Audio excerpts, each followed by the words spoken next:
Hi everyone, it's football tonight. Sorry I'm late as well. Something happened before, but anyway, it's a good evening from me. Say what you want. This is what it's all about. You're getting on these. I'm not saying but there's other podcasts coming out where we might as well sign every player on the planet and get rid of everybody at Liverpool. This is the mess we're in. This is the mess that people are saying, Slot. I have to say his name. Slot, that letter he wrote. I feel sorry for him. They're not Liverpool supporters in my eyes. How can you feel sorry for a fella who's left this club in a mess that we're in? How? I just can't understand. I cannot understand some supporters. Say, I feel sorry for them. Don't they realise what kind of mess we're in? We had a championship winner's side. Him and Hughes broke us all up. Broke everything up. And they're feeling sorry for him.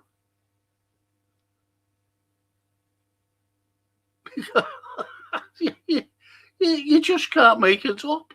I know I can't. Make anything up about this man. And I'm just so pissed off with some of our fans. I don't think they're proper Liverpool supporters. They haven't a clue. Unless they're about 10 or 12 years of age. I'm feeling sorry for them.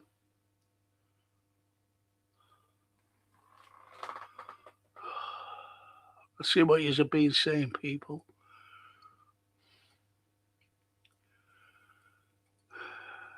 Edward. Hello, Frank and chat. Hey, Edward. Thanks for joining us. Greetings all, says the man, the alligator man, the gator man from Tampa, Dennis Paparak. Hiya, Dennis. And Phil. Hello, Frank and chat. Hiya, Phil. Hiya, mate. And Dennis says, you all know the drill. Like, share, and subscribe. Thank you, Dennis. Simply because I'm stuck on the one number. And I don't know whether it's YouTube who is deliberately doing it, but I should have been, unless the people don't subscribe at all, don't like and subscribe. I don't know. I just don't know. But, it's up to the lads and girls, whether they want to subscribe or not. I can't make them. Nobody can make them. If they don't like the content, well, and they just want to hear like what I've been saying and what you've been saying, and they don't like what you've been saying or what I've been saying, I just don't know. I just don't understand it. Dennis says, survive Saturday, England versus the Kiwis, friendly in inverted commas, down here in Tampa, was only around 33, 34 centigrade at kickoff. Can't believe me. That's what that gator man. On Thursday, if Frank is late, I visited him this afternoon and kept him too long. Sorry. It was a good chat we had. It was good. Thanks, Phil, anyway. And stay with all mates. Hi, Frank, Edward, and Dennis Paparak. They're all letting on to one another now.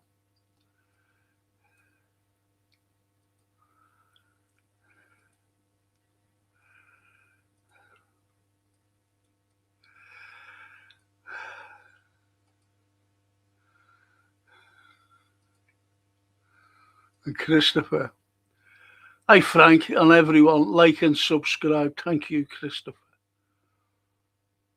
TW. Big up, Frank and Reds, I'd say.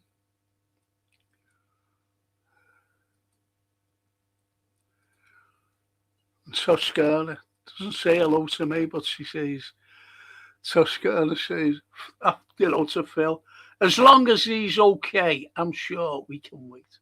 That lovely. Thank you.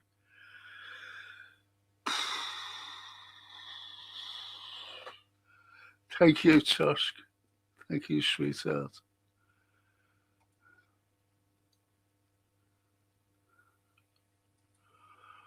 And Dennis says, has anyone else found? I won't watch it, to be honest, Dennis.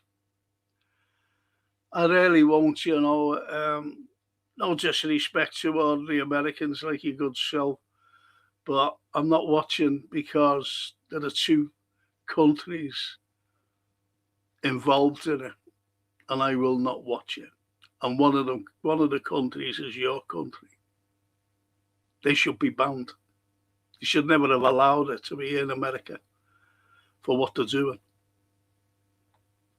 And you know what I mean. You're an ex-serviceman.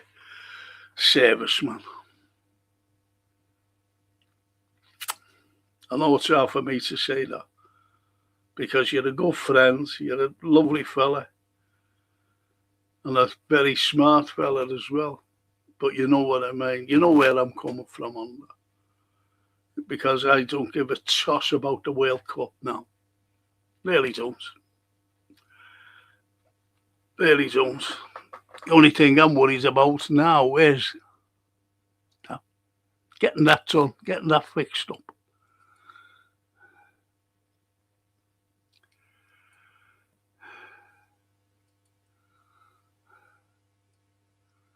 Mr. B. Good evening, Frank and fellow Reds. Good evening, Mr. B. And Edward says, I seen Rio wasn't happy with his game time last season. That's why Bayern were interested. I think anyone will be interested in the young kids, But we've got to pay now money to Chelsea. We have to pay money. No one was happy under the coach. Nobody, the Dutch cheese fella. No one was happy under him. We weren't happy. We were far from happy. And the players, you could tell the players weren't happy under them. None of them. None of them came out, and said, it's great, isn't he? You might have had the likes of Gapco and that Gravenberch fella.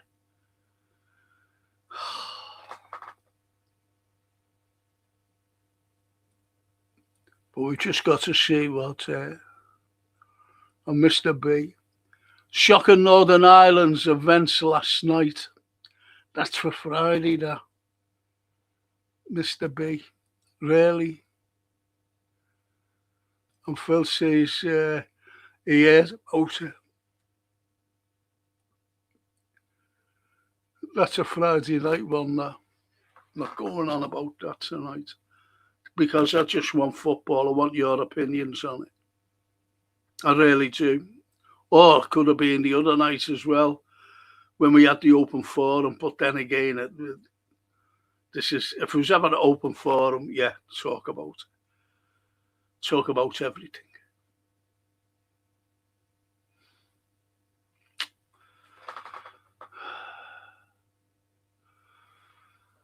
And he says, yes, Frank, I was on a pod yesterday and all he was on about was worst slot managers next. I told him he fucked us up and he can't piss right off. And he can piss right off. That's what I mean, see. I can't believe some of them coming out with all this crap. I really don't. I'm not interested where he goes. Not interested one iota. Because he messed us up. He messed our club up. He broke a championship winning side. He just smashed it to smithereens. He got rid of the two great presses that we had. That was Darwin Núñez and Luis Diaz. So that Hughes could bring in players. That never worked. It didn't work because they had the wrong coach in at the time. And it proved what a useless, could love to say a lovely expletive, but I won't. What he was, just a useless.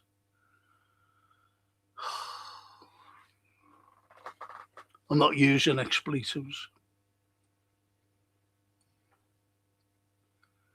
Mr. B, shocking lad. As I said, that's for a Friday. And Apollo. Hi, Frank. I do hope you're well. Thank you. Can hardly walk like that. It's the way it is, unfortunately, Polo. Hit the likes and subscribe, for fuck's sake. Yeah, it's coming out with threats to our wonderful like and subscribe. And Mr. B, get smashing the likes and subscribe. Thank you, Mr. B. And even to say like, share, hype, and subscribe for the legends. Frank, thank you. Frank with a tooth missing. And the lovely Toscana. Buonasera, Franco and Reds. I hope all this talk about Rio going to Bayern is just talk and nothing else. Would be crazy to sell him. I still say, yes, the PL, of course it's the best. Of course it is.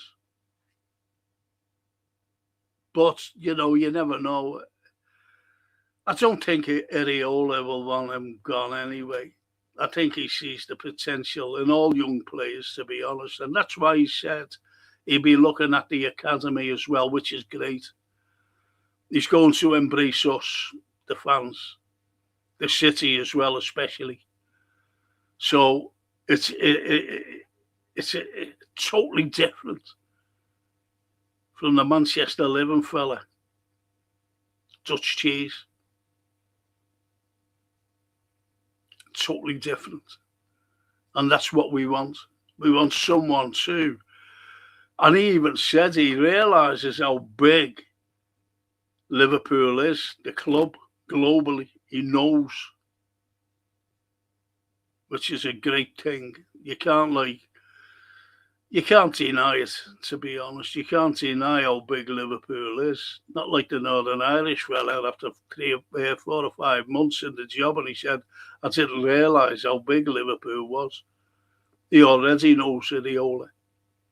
Jürgen Klopp knew. Jürgen Klopp knew how big Liverpool was when he came. And it's today.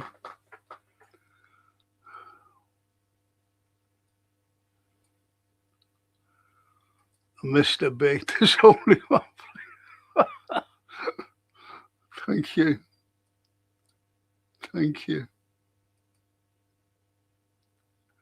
It's goes and Barry. Even if Frank and everyone, nice relaxing chat tonight. Yes. Yes.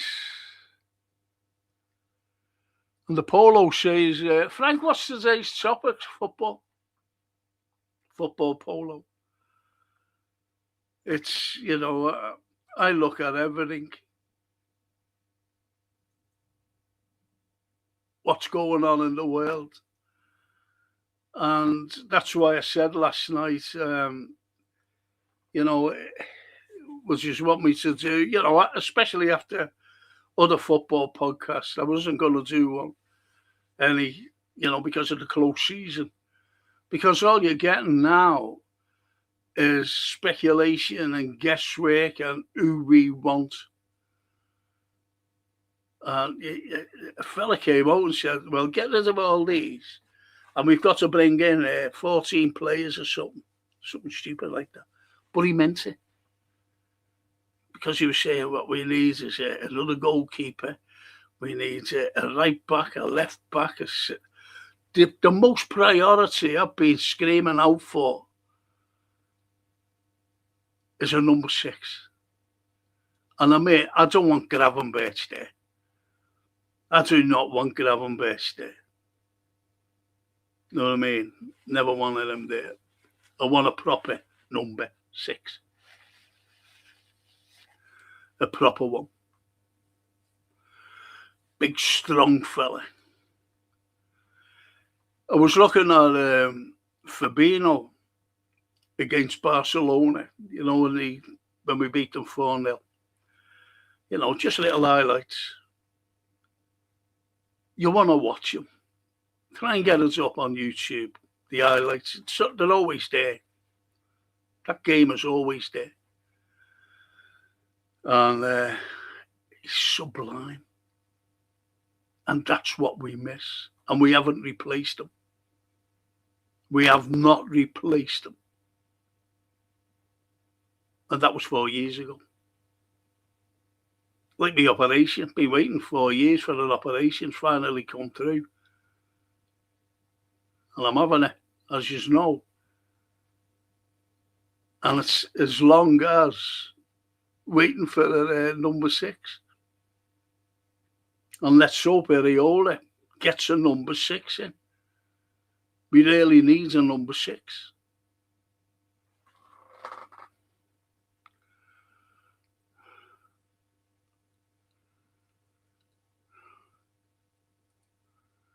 And Mr. B says, I've seen a Somali ref has been denied entry.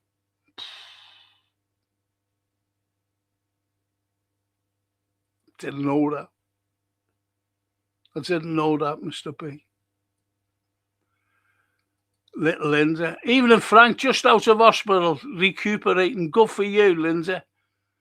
You're better off in your own home, recuperating. I know our Aussies, you know, they do. I've got to stay in Aussie after me up in August. Anyway, I won't have a voice for 6 weeks. I bet you'll be made up. That'll be a godsend. Suppose people will be saying, that's a godsend, Frank, we'll be able to talk for 6 weeks. Because they have to go through my voice box. And as the surgeon said, we'll just shove that over. Go through there. Okay, then.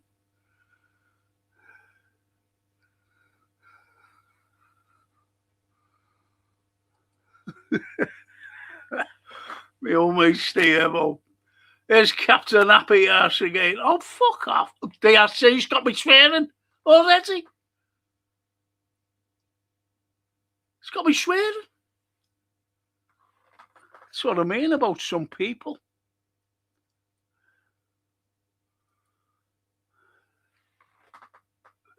Stay about. And Dennis says, I get it, mate. Can't, won't be watching either, Frank. Lost me at Russia and Qatar and corrupt FIFA, cozying up to the orange one. Yes. Yes. Absolutely. And it's wrong. And he keeps going on about, you know, he's wanting peace. He can have like that. Like that. He's only got to say to Elon Musk, stop your Starlink. Okay. Finish then. It's over. It's over. But unfortunately, the Americans, as you know, Dennis, they guide those missiles. And they guided those missiles in Iran to, you know, eliminate those young girls, 178 of them. Think about that. But it wasn't one tap, it was 3 taps. So they knew what they were doing. And then, as you know, they guided a missile for Ukraine into a girls' school dormitory while they were sleeping, blew them up. What's that all about? And that's your president. That's the POTUS.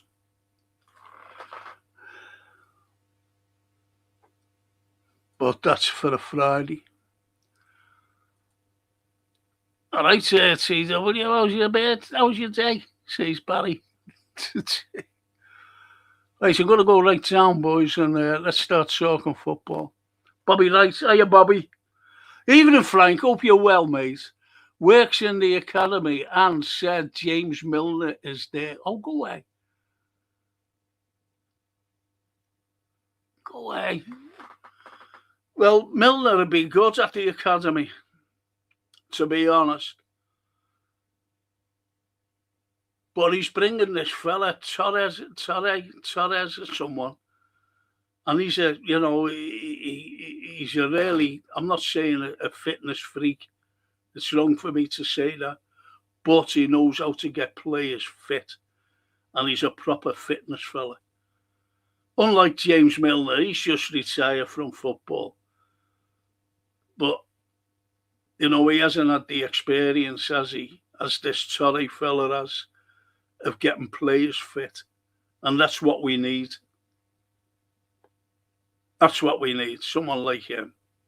And he's bringing him, and the players will get fit with him. So I'm made up with that, to be honest. And Mr. B. Apologies, Frank. I'll keep my politics to myself tonight. Just join me, Mr. B, on Friday. See what we had an open forum the other night, and it was good. Everything was mentioned then. The football as usual, but loads of other stuff as well.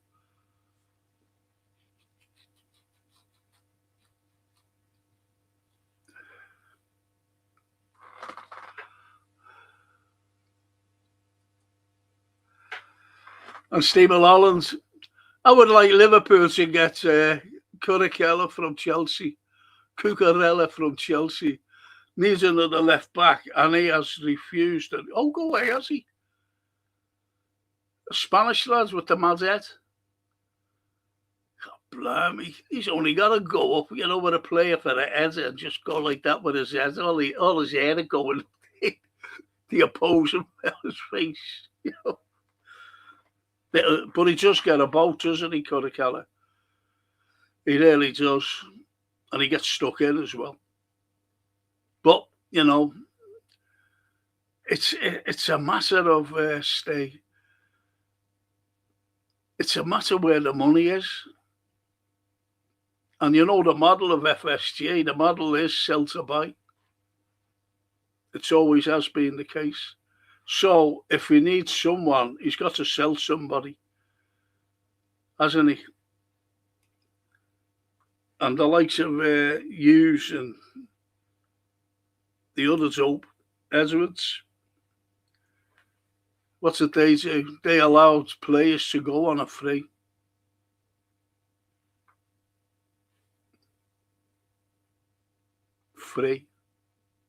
Canate's just gone, hasn't he? On a free.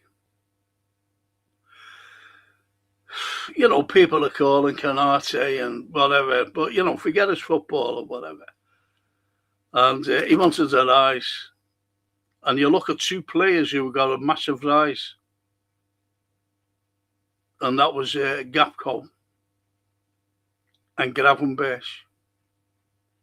So you've got to ask yourself, well, why did they get a rise and no others did? You've got to ask yourself that. Got to.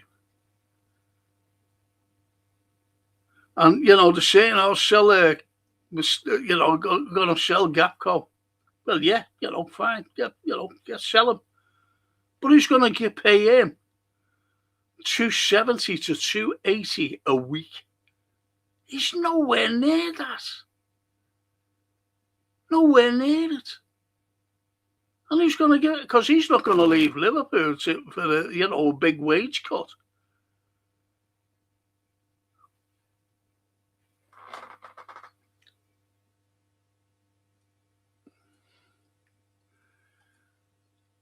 Stephen Maxwell. Hello, Stephen.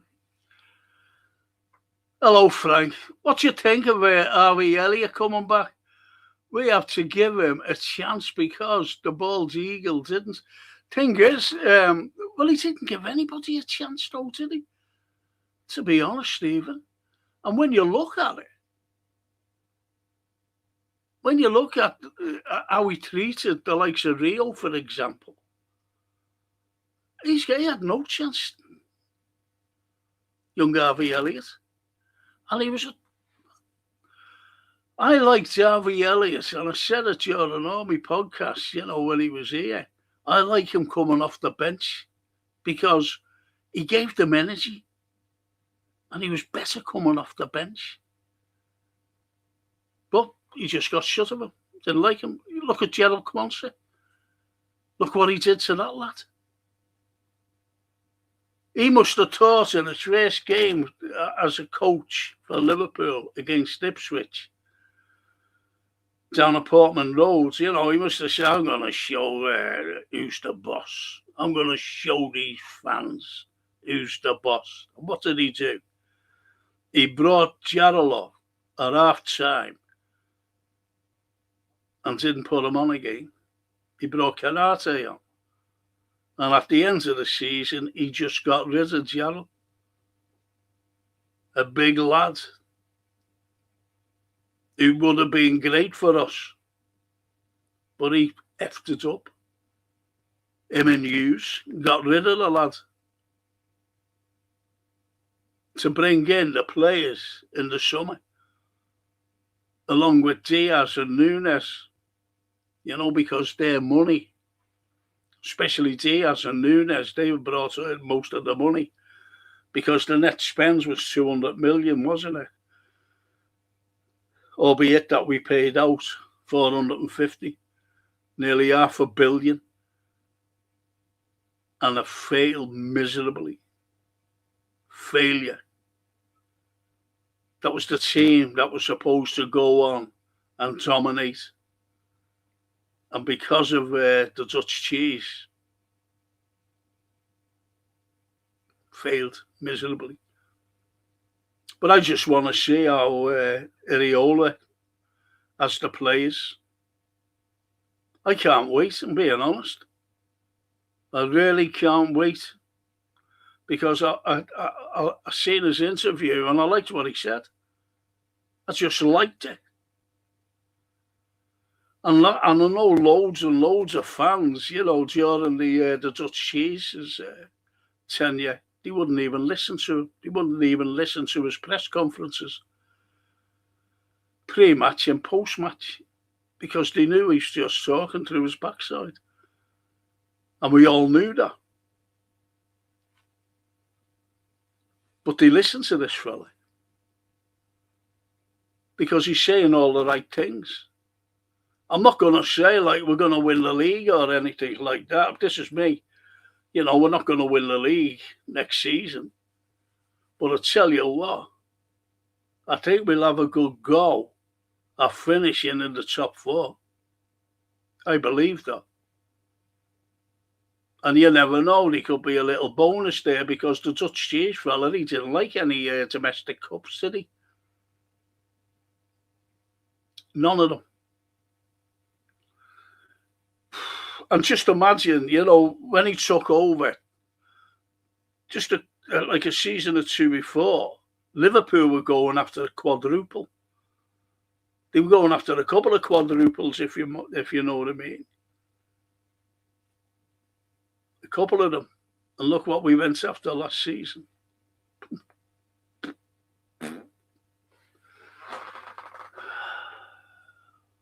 It's what you call bad management. And the polo.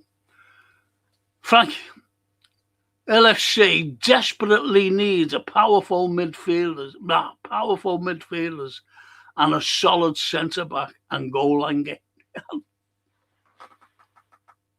That's a great thing, isn't it? Goal line. We used to call fellas that, we played football against them. That's a fucking goal line him. But he used to score, if you know what I mean, the goal line. Brilliant. But you're right. We do. We need a powerful midfield.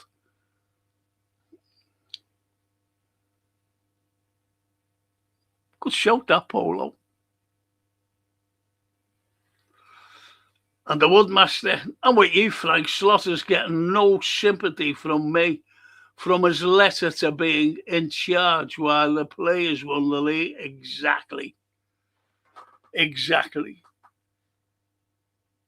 I kept saying it. He didn't win us the league.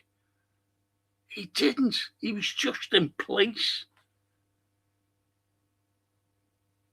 And the players won it.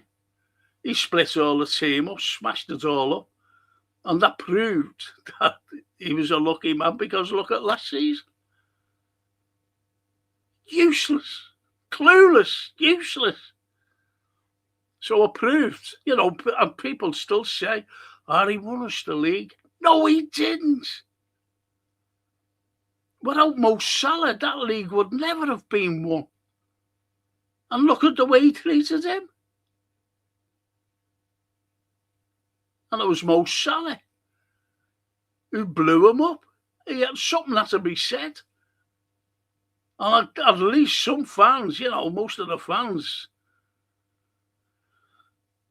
fans were made up with it. But what he said, Mo Salah. But I was looking at a pod and I couldn't believe what they were saying. And I've appeared on this pod. Couldn't believe it. And he was saying, he should never have said that. That was a wrong time to say it. Well, when was the right time? After the season finished and everybody goes. No, he said it at the right time, just before the Brentford game. And that was the greatest assist that Mo Salah, in all his record-breaking assists, did.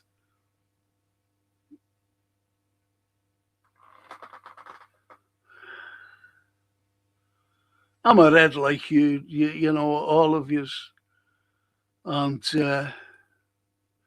we just want the best for the club. Remember when we were all called negative? Someone said, you're all negative on here. No, we want the best for the club. So I wonder what he's saying now. You're all negative. No, we're going to do great. These are people, they're not proper fans. They can't be. And CW says, very productive, Barry. Cheers. Now having a few sherbets there. See, everyone's on the bevy now. Don't know whether they're celebrating. Lovely Bella. Hiya, Bella. Gonna say to Franco and all you Reds, hope you're all wet. Yes. Yes. Same as you, Bella.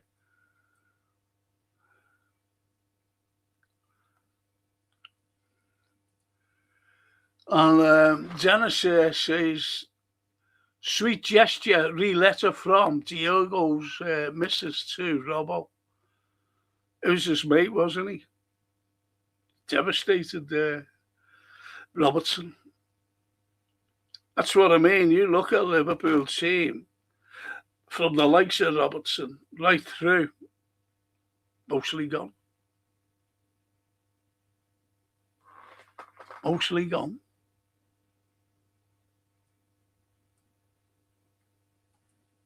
I bet it.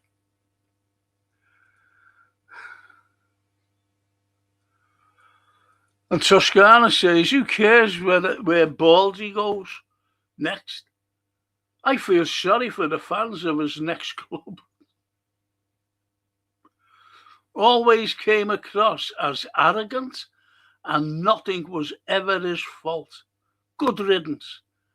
Thank God they saw sense and showed him the door.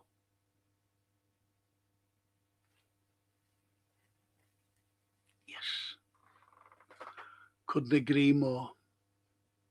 At least someone listened to the fans.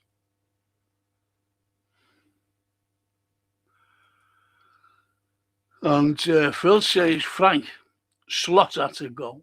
We couldn't carry on with more of the same. No, we couldn't. No, we couldn't. And it's a tough one with Rio, I think, because we need a left winger, but that will take up Rio's playing time and he will want to leave.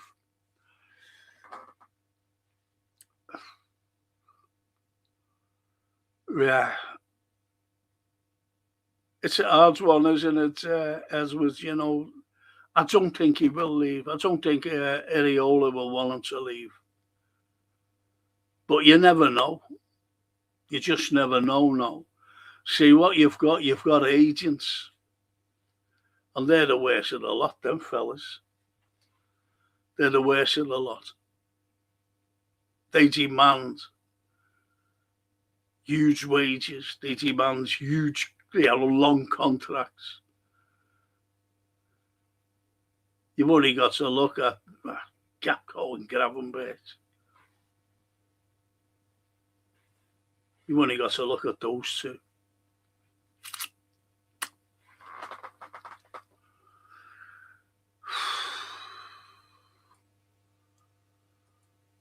And the Master Wood says, the football press or say anything about anyone at the moment because there is no news at all.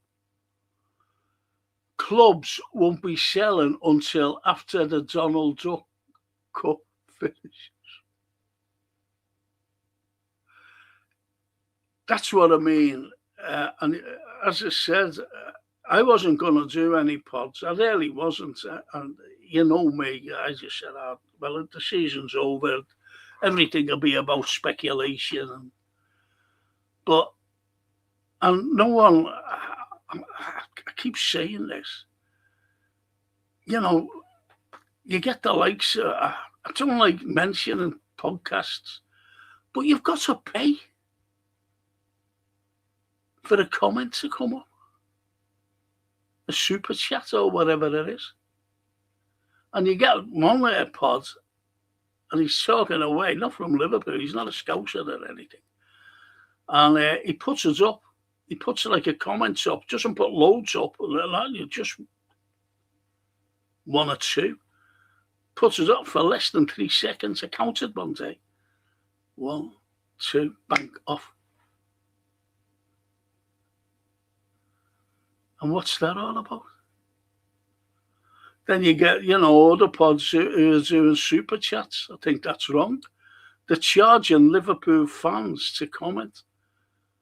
But that's what I want, nothing like me. I just don't want a penny off anybody. I don't believe it. I don't believe in it under these comments out.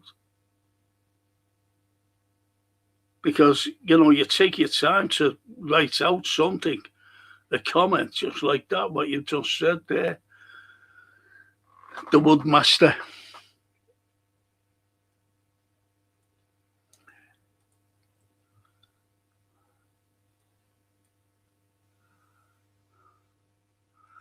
And Zenna says, can't help but feel this summer we'll have an extra dose of silly, inverted commas, in silly season. Yeah.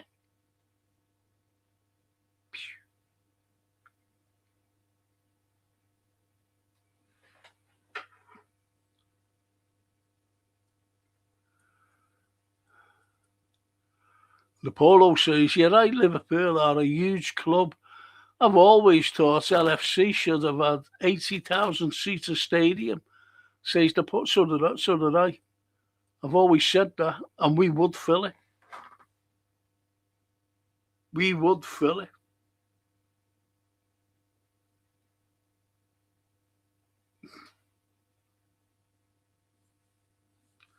Do you know what? I'm not being funny, but I was looking at my, like how many people are on. And it adds up there, it's at 54. And it's gone right down to 13 now. Unlucky for some. So something must be going on. What time is it? It must be all turning over to a channel. We can't make these things up. We'll let them comment on them. Let's see if they get read out or even shown. But anyway,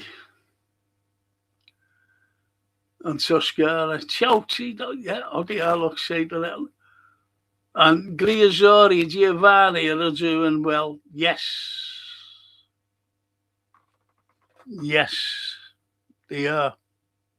I watched, was it the under-17s the other day? And they won, didn't they? They won the cup, which was great. Kids. Well, a penalty shootout, like, but at least they won it. The players used to call Fabinho the Hoover. Great player. Yes, Edward.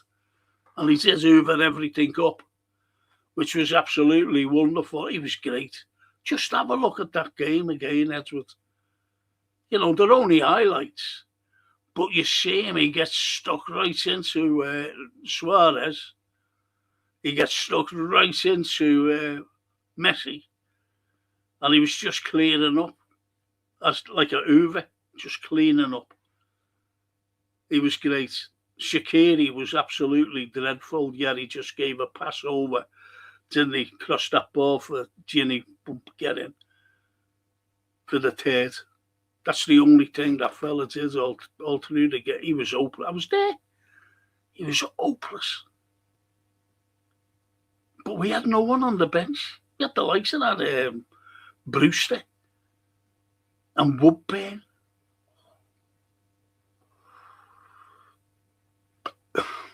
Because Mo was he's suffering from concussion, wasn't he?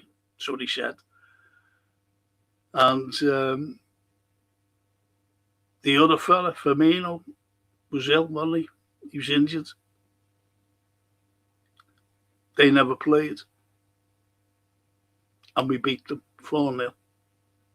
Great match. Great match. And the people around me were saying, what's he doing, that Shaqiri? He was terrible. Couldn't pass in the thought. Just have a look at him. And Christopher says, I wouldn't mind signing a few players who are not at the World Cup because they will be fitter in the next season. Obviously, we want top-class players, especially a DM, yes, and a CB, yes. But then again, you know, if you're looking at no World Cup players, they might be, you know, not what we need. We do need quality. We really do, Christopher. They're talking about this Scott lads, aren't they? You know, from Bournemouth. They're talking about him coming here. Whether he does or not, I don't know. I don't want Wharton because that lad is injury prone. Talking about that sangria, is it? Sangria. That's a wine, isn't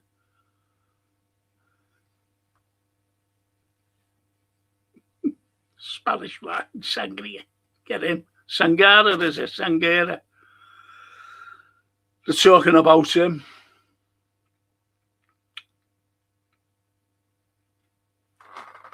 Not that I've watched the lads, to be honest.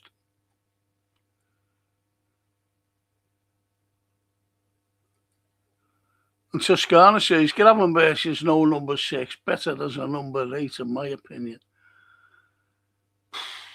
There's better players than him at number 8, though, Toscana. And he's not worth 300 grand a week, is he? That's what he's on him. And if Liverpool sold him, say like they wanted to get rid of him, he's here for life, him. He's going to get 300 grand a week for the next 6 years. Because no one's going to give him nowhere near that. Because he's not good enough to go to Real Madrid, you'd give him like 400 grand. He's not good enough to go to Barca. Not that they've got the money anyway. Nah, he's not good enough.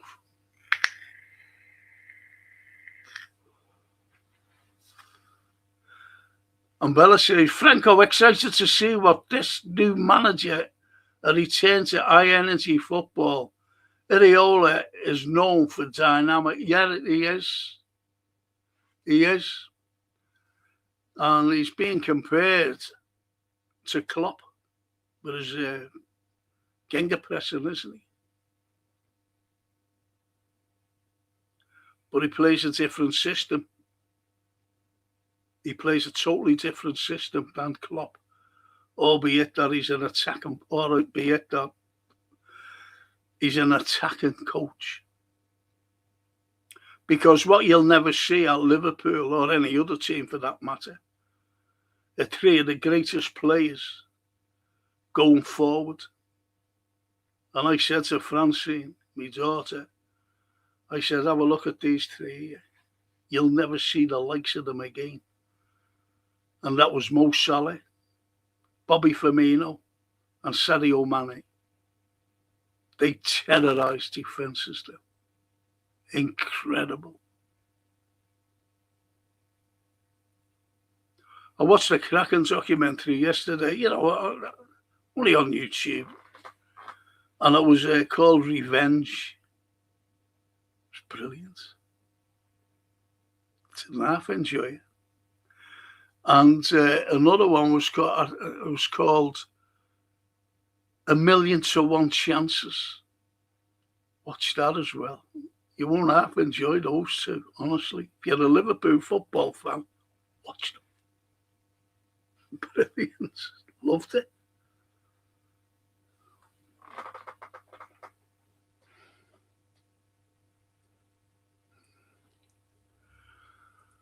And Toscana to Linda, sending you a speedy recovery. Now, that's lovely. That's lovely. And Barry said, hey, Frank, should we all get together and visit you after your operation? Well, I know someone will be coming up to see me. I'm in Aussie, I'm in Aussie for a week, I think. Something like that, after the op. And then the physio.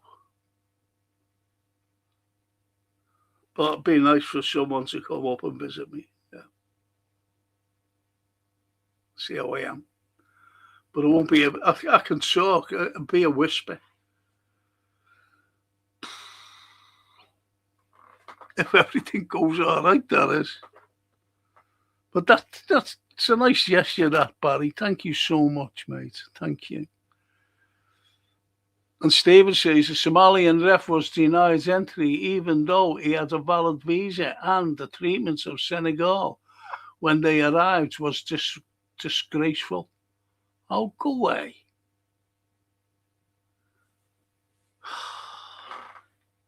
Obviously, that's in America, isn't it?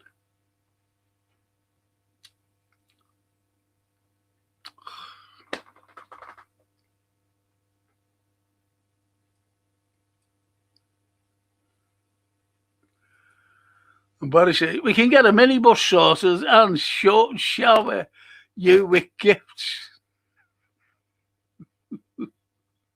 43 pairs of Jim Jams. Funny enough, you saying that. Francine said, I'll have to get you. I said, I've got pajamas there. She said, no, I'll get new ones. I said, well, what's wrong with them ones? Well, I only wear a white T-shirt and pajama bottoms. That's all I wear. Because I go nowhere. I'm just sitting in the house. I can't go anywhere. And anyway, I put loads of weight on, so I've got to lose about 2.5 stone. So I'll have to go on a diet, to be honest. Because me pajama, try to put a pair of pajamas. It's tight. Look like Rudolph the Ray with them. I can't wear them. Shows you. And Dennis says the Iranian team arrived in Mexico with the hashtag 16 pins on their lapels for the girls. That's great. That's great. The girls who were killed. Yes. Yes, I agree there. That's lovely. Because they're saying we won't forget. Dennis, we won't forget.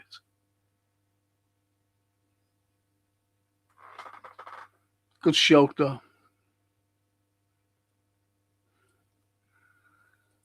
On the Lockstock, is there a big difference in wages between surgeons and footballers? Well, you know the score on that, don't you, Lockstock? There's surgeons saving lives. And, you know, they're on a pittance to what a footballer's on. And I mean a pittance.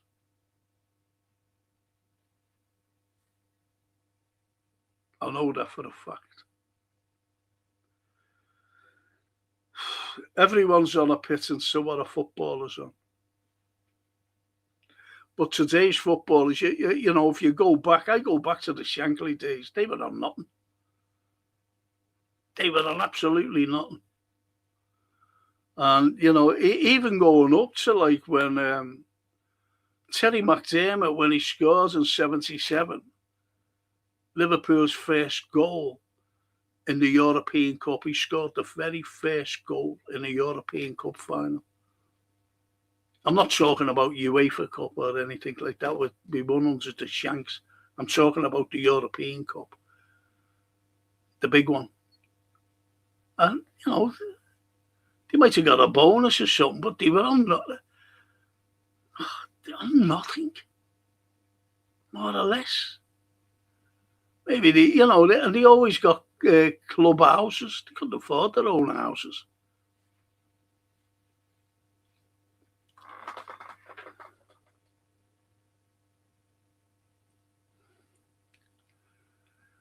So you say it's hard. That was a good shout, though, Lockstock. Good shout, because I knew where you were coming from with the likes of people who save lives. And you get these footballers, some of them are crap. And I mean, awful.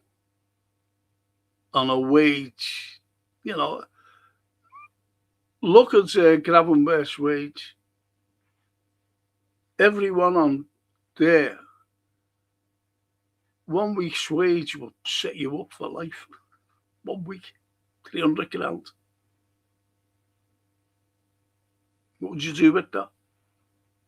If you're mortgaged up to your eyeballs, that'll pay for your house. And a few bob over to enjoy. Going on a holiday, enjoy yourself. Don't be worrying about spending. Gotta be careful, if you know what I mean. 1 week's wage. Natasha, do you remember Liverpool teams of the 50s and 60s? What do you think I am? I remember the 60s and 70s.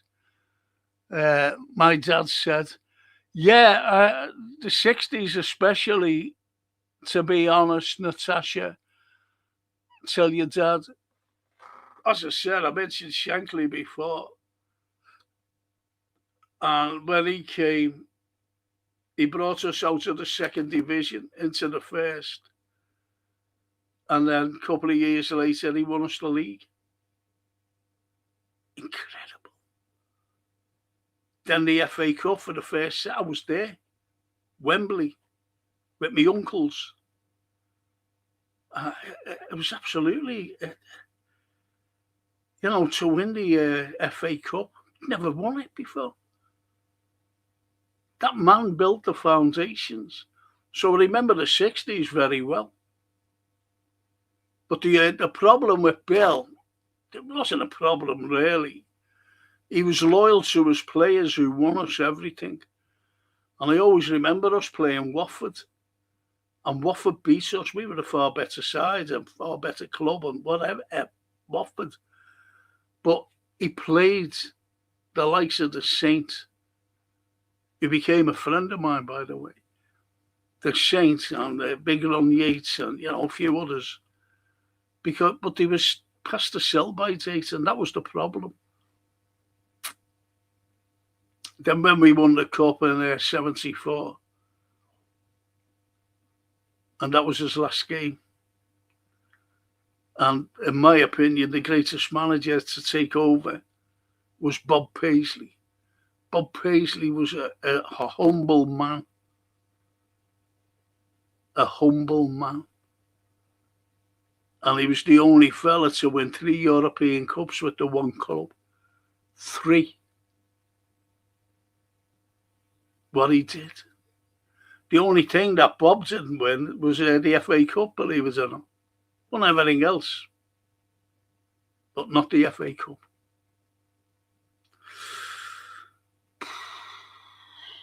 Then Joe Fagan, treble winner. Then Kenny took over, didn't he? Nearly won a back-to-back double, League and Cup. Only for Michael Thomas. Well, so, I do remember the players. I remember the players from the 60s, Peter Thompson, good God. We were at Villa Park when Liverpool played Chelsea in the semi-final. And Peter Thompson scored a whopper. That's when we went on to win the Cup against Leeds United.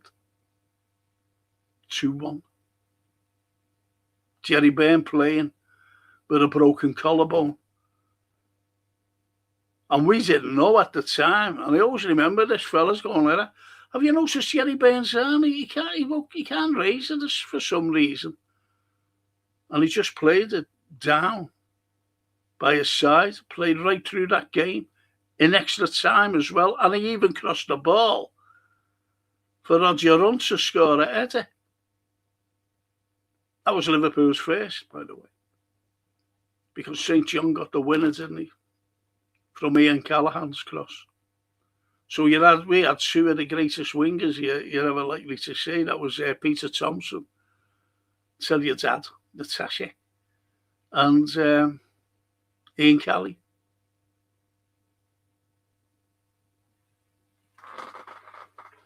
Willie Stevo. Incredible. Great midfielder. Life is political, says JD. Ain't it? Yes. That's why no politics should come into Liverpool. I mean, it's a football. Religion or politics.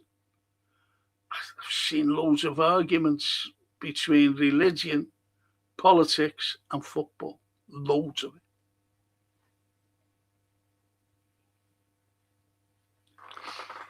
Good shout, that. Good shout, that, JD Quinn. And then it says, make Curacarella get a haircut before signing. He might be like Samson, mightn't he? Might be crap if he cuts his head. And Natasha, what was it like in '66 when England won the World Cup? What was it like? I suppose everyone was made up. I was only young and, I wasn't bothered. England won the World Cup, that was it.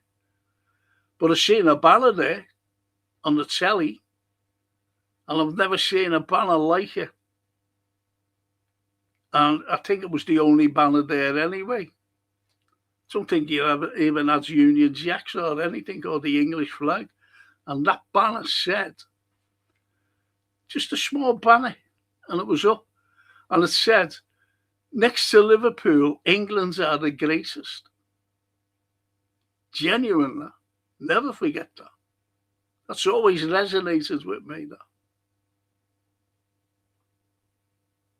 And that's where your first banners come from.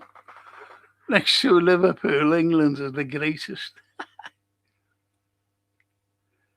And Polo says, I'd sell McAllister, Gapco and Gravenberch. So would I, Polo. I would. But who's going to buy Gapco or Gravenberch with the kinds of money they're on? Who'd want them for that wage? They're not going to leave. Just imagine, like, the pair of them.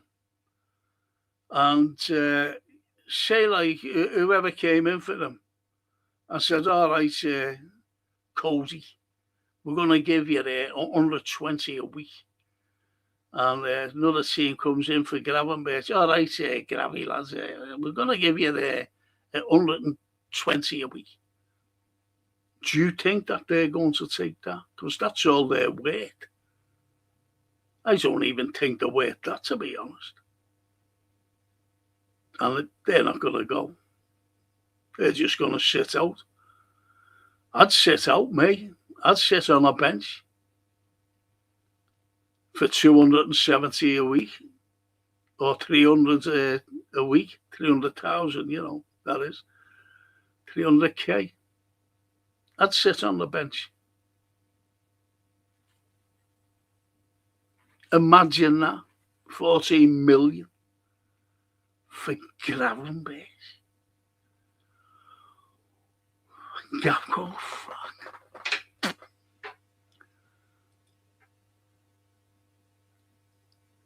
Oh, sorry.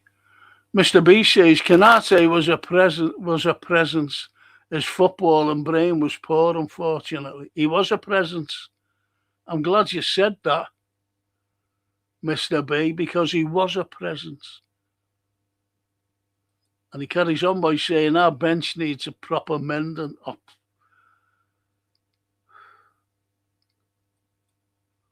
You wouldn't Coco.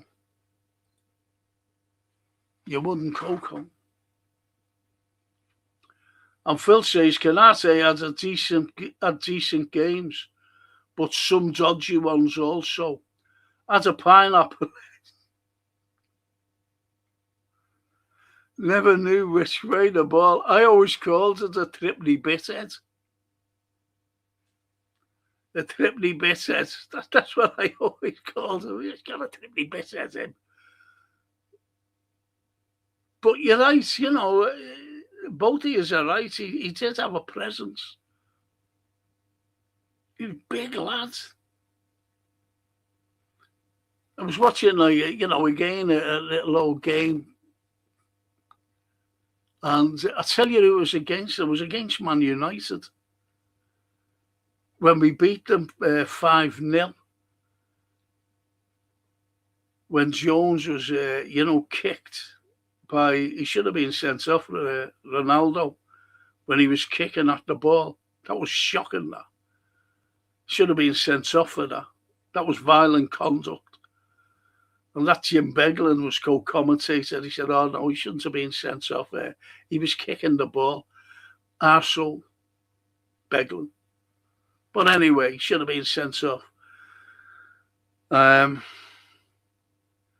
Because what you see Jones jumping up and going like that, and, people running over. Robbo running over to there, going like that to the other fella. Ronaldo. Big Virgil was there, and Canate, and you see little Bruno, that dirty little prick. You see him, and he was and all that. And Canate just grabbed him. It was great. Just grabbed him and lashed him. Just threw him away. That's what he was like, Canate.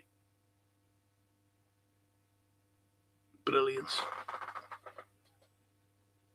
I'm saying great, brilliant.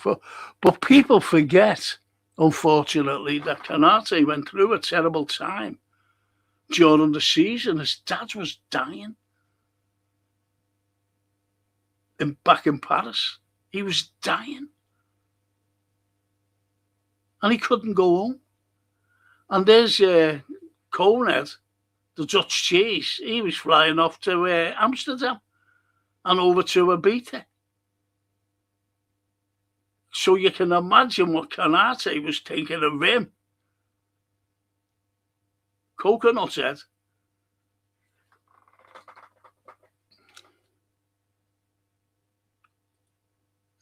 Natasha.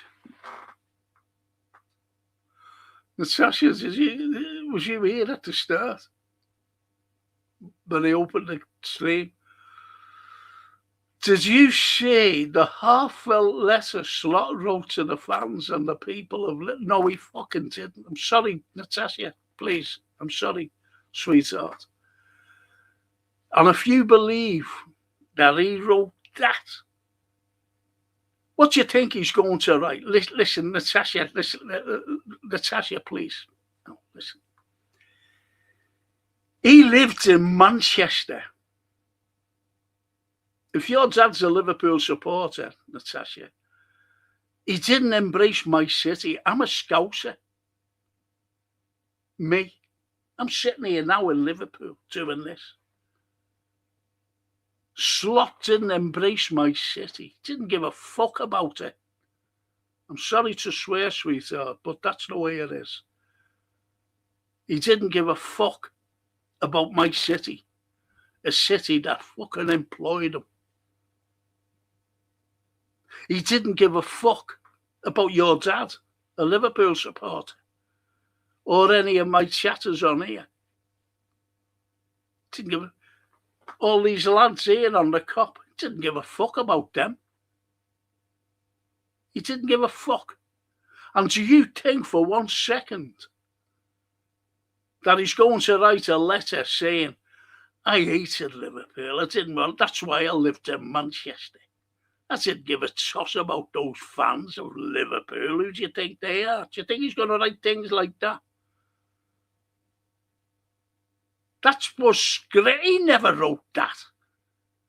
That was scripted.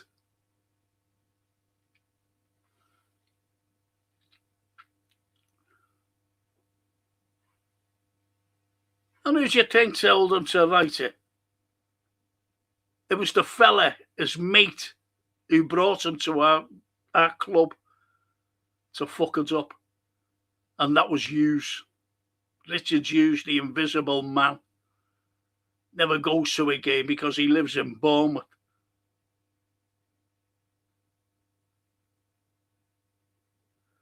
So no. No one takes any notice of that dope.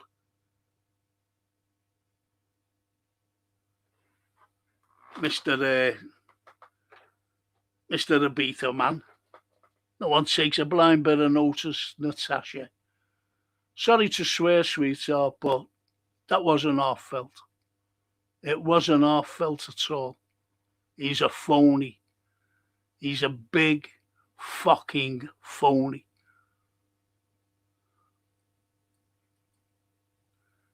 Mr. B.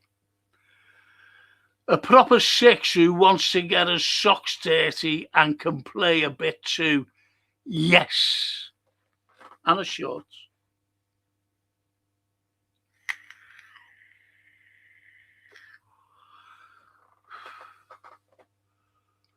Mr. B.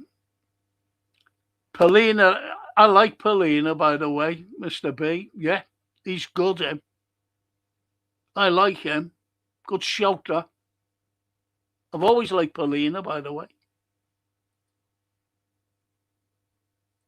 And Mr. B says Diaz played his best football when his dad was kidnapped. And what did we do for that? And all that, you know, it was shocking the way he was going on. Not his dad, not Diaz, but the spin coming out because they knew that they were going to sell him about his dad. And his dad wants him to play for Barcelona, and Lewis wants to play for Barcelona, and all a load of bollocks that was. Because where did he end up? He never ended up at Barcelona if he wanted to go there that much. Did he? Went to a big German club. Big difference between the Bundesliga, isn't it really? And La Liga. Big difference. And miles apart, by the way. Because where you've got Spain, you've got a massive country called France, you know, in between Germany and Belgium, you know, a couple of Hollands, you know, they're all in there. before you get to Spain. It's a load of bollocks that they come out with, spin. And if anyone can't see spin, in football and propaganda and, the likes of current affairs, load of bollocks. That's not a swear word anymore, is it? Bollocks. As long as you don't say it in front of your man, that's all right.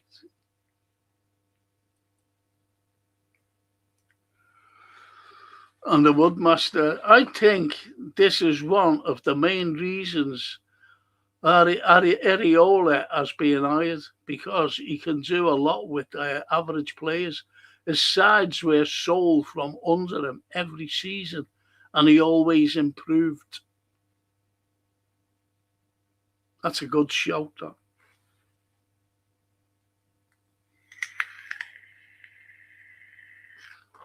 That's a very good shout.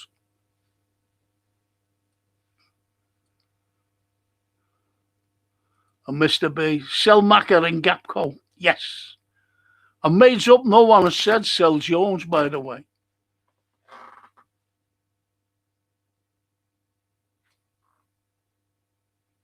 Made up there that no one said sell Jones. Because I grew up, and if Natasha's still listening, then, tell your dad, and he must have known that we've always played with a Scouser in the team. Always. And I like Jones, by the way.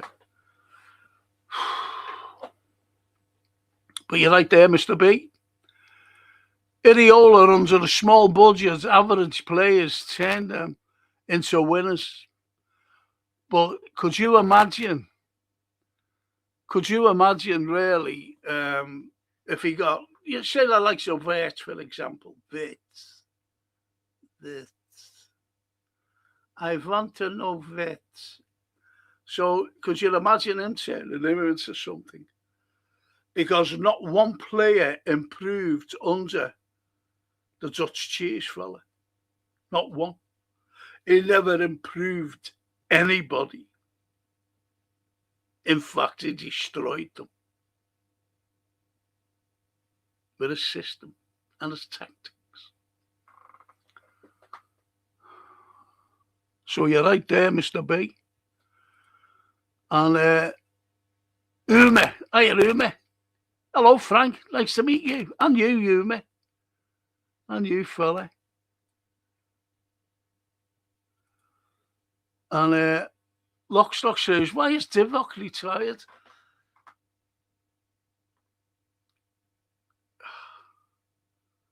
I was watching this morning. I was watching the 3-3, not the 3-3 game, I'm sorry. I was watching the Barcelona game when he scored 2. Semi-final. Champions League. Barca. He scored some goal. He scored, does anybody ever remember? I was actually there at the game. And I went, whoa. Against Everton. Not the header off the bar, with little heels, little arms, Not that. But I forget who, someone put it through just over. Just lobbed it over. And he ran onto it. He had 2 Everton players at the side of him. Brought it down magnificently. Pickford come running out and he just lobbed it. Brilliant goal. And it was the way he brought it down as well. Then you see it on the telly. You know what I mean? I've seen it. Watching it loads of times. Brilliant the way he did it. But he did score some goals for us. He only got to look at Madrid. Champions League final. When he scored the second. A few minutes ago. That was it. Divock. Scored some goals, but we allowed him to go. I think he still would have been scoring.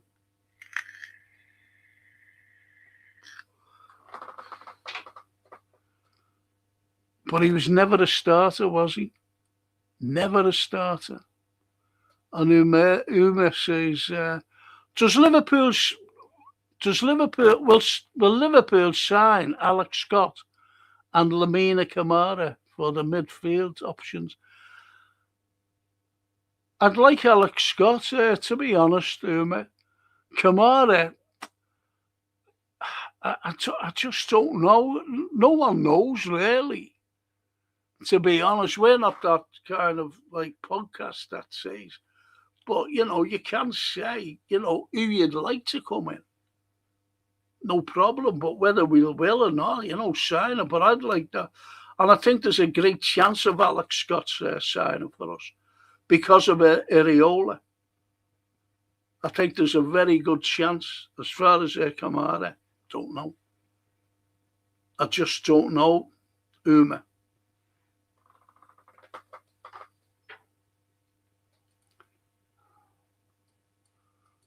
Little Natasha says, my dad said, Frank, Liverpool needs a good centre-half like Liverpool teams have always had. Yes, because your dad goes back to Big Ron Yates. Big Ron Yates. And we've always had a massive centre-half.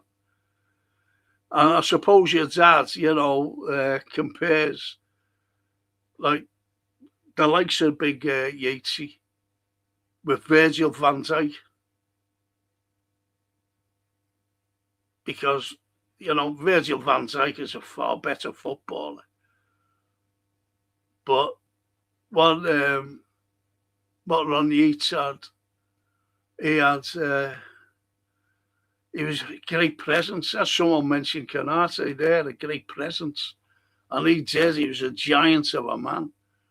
He had, Shankly he had these reporters, and he said to Ron Yates, he said, go up and put the kit on. And he said, what for? He said, go up and put the kit on. So and it was all red then, the first time. That it was Shankly who said, I want them all red. And he had them standing there. And all the reporters, Shankly was going around and going, look, he's a colossus. He's a giant of a man. He's a colossus. And the reporters were following Shankly around and all looking at this big colossus. You know what I mean? Then he has him on the pitch. He said, look at him. Look at the colossus. He's going to stop everyone. Everybody. They're going to be terrified of him. That's what Shankly was saying. They believed him. The reporters. The proper journos then, though. Not like today, some arseholes making a living out of nothing. Making it up. We need massively short. Yeah, we are massively short in midfield and attack. Both sides. Yes. Totally agree with you, Mr. B.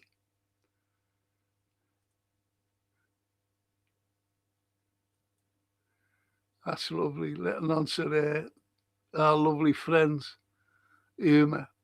And Edward says, Lovren said Salah would have stayed if Slot was going. Have you heard that? He's getting called for everything, Lovren.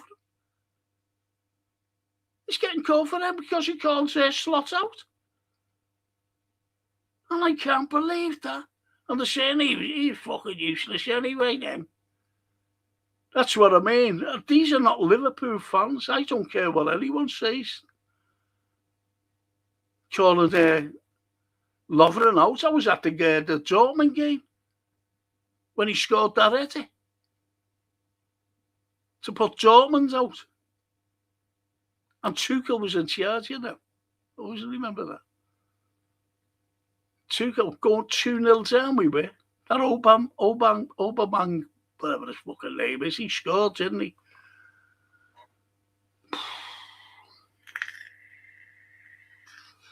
And he done. Lovren. Header. Milner cross. Milner cross now. It was in the cup. Brilliant. Great comeback. You see, they were what you call great nights. But I don't like the way they turned on Lovren, some fans. I think they must be about 12 or 13 or 14. They haven't a fucking clue, that lot. Haven't a clue.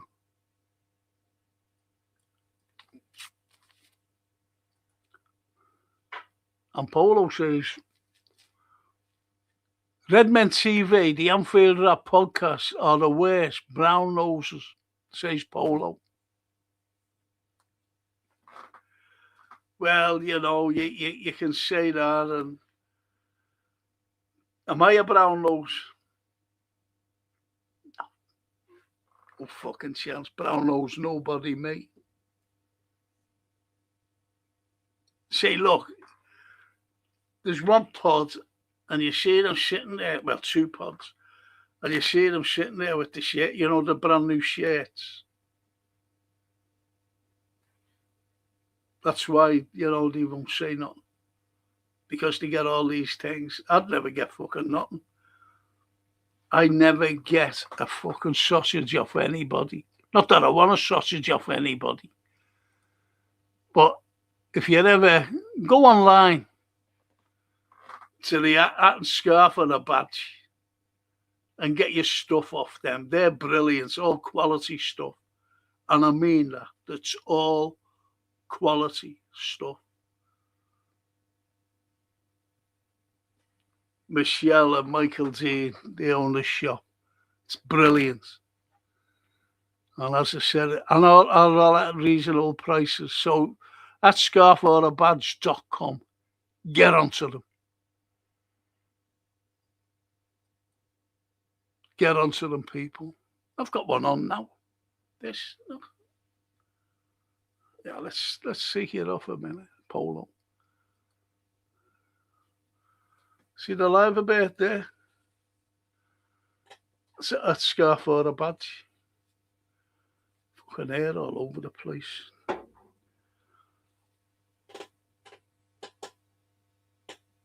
Cracking little badge there. It's the live a bird. That's me.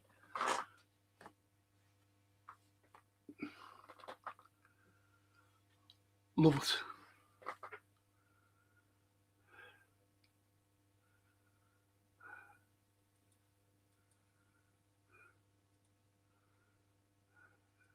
And who else? It's the seeds over there. Where are you from?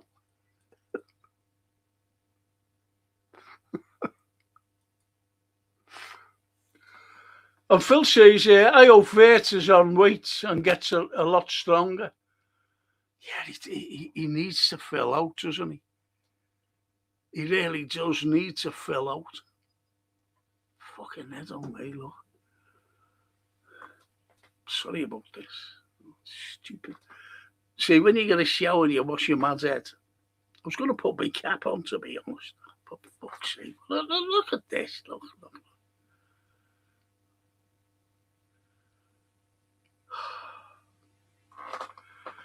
Anyway.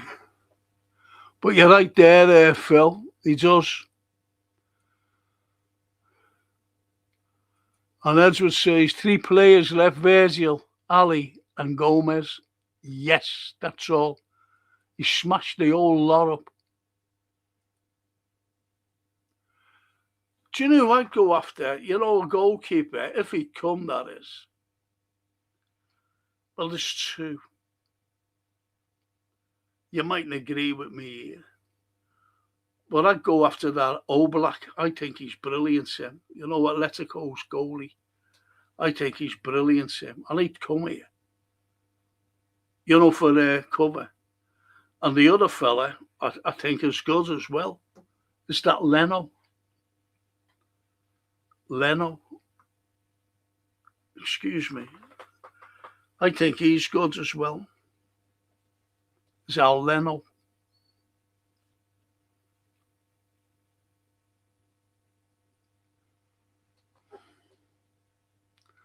Most probably they go, what do you know about football, Frank? And Uber says, why does Liverpool are bidding for good centre-backs like Schlotterbeck. As for Pacho, if Donnarumma goes to Man City, then Pacho will be excellent choice for the Reds. Who's Paco? I know who Donnarumma is.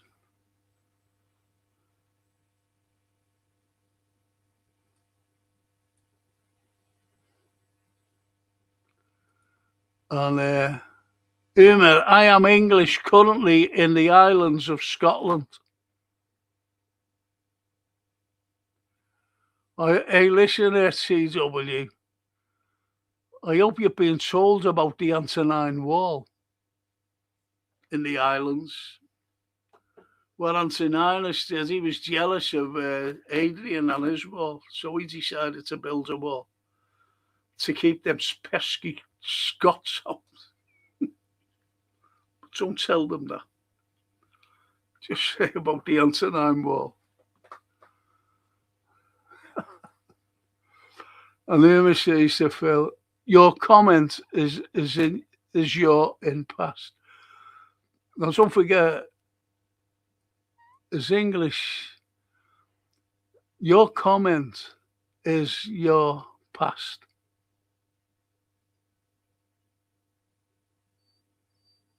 Nice. Yeah, your comment's nice. That's nice. Natasha. Who's going to win the World Cup, Frank? I don't know. Don't care because I'm not watching it, Natasha. Because as I said before, I'm not watching it. Don't give a toss about it. Because there are two teams in it there that are an absolute disgrace. Two countries. And if you ever listen to any of my podcasts when I'm not doing football and I do current affairs, you'll know who those two countries are. And I will not watch. I will not watch them. And I don't give a flying thing who wins it. Not interested.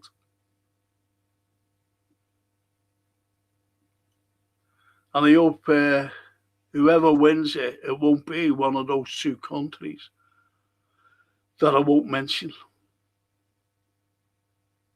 Well, I'll mention one because they're a warmongering nation. And in 250 years that they've been independent from here, every war that's happened right through the years, every single war for those 250 years since they became a republic, they haven't been involved in 6 wars. They're all warmongers. America. And I hope they don't with it. They shouldn't be taking part. Because if Russia can't take part, why should they? Because they started, no matter what you think, they started the war in Ukraine when they overthrew a legitimate government. And a fellow named Yanukovych was president, voted in by the people of Ukraine. And because the West, especially America and Britain, didn't like Yanukovych, they overthrew him in a coup d'etat in 2014 and put this regime in. Now, what you've got? Puppets for the West. That's what I'm saying. That's all I'm saying on the matter.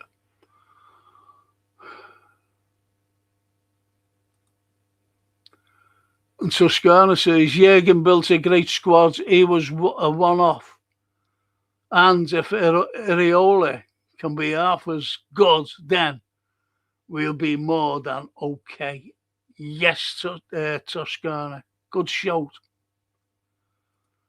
And the T says France, I reckon. Natasha. And Uma says, I think Liverpool could sell Gapco and get a good right back. That's what we want. That's what I've always wanted at a DM.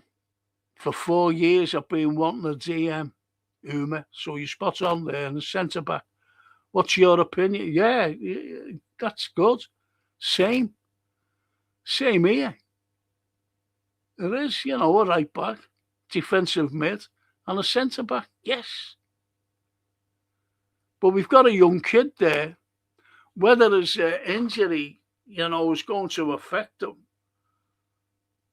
And that's Giovanni Leone, an Italian, that big lad. Great. But whether that injury, because he's been out for the season, affects him, I don't know. It's just like Conor Bradley. And even Ekatike, his terrible injury. He won't be the same again. I don't like saying it because I like Ekatike. And I like Conor Bradley. Conor Bradley's injury prone, and we knew that anyway. But to be out for any player that's out for the season, it's very hard for them to get back. Not only get back, but to get back to what they were.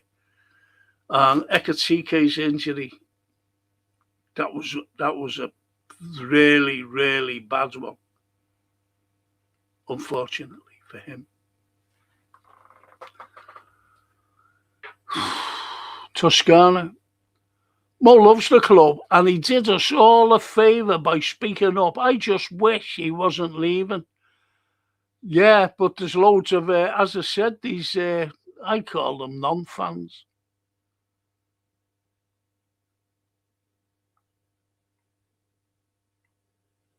Who, don't want him, saying that he was garbage and everything else, not taking into consideration that the fucking rest of the team was garbage. Because of the Dutch cheese fella. And Lockstock says, England women are on Frank. I'd rather have my Italian ladies on here than Natasha.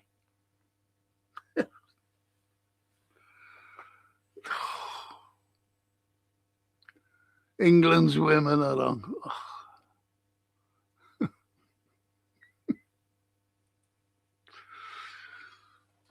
And Polo says some LFC channels shadow ban some of my comments. Just saying, I know Jan Mulvey, and Jan knows me. And I put a comment up on, he was appearing, he appears, I'm not mentioning it, but if you know where Jan, what station he goes on. And I said, all right, Jan, how are you? And anyway, it never came up. Because the week before, or 2 weeks before, I put up, and it never came up, a comment.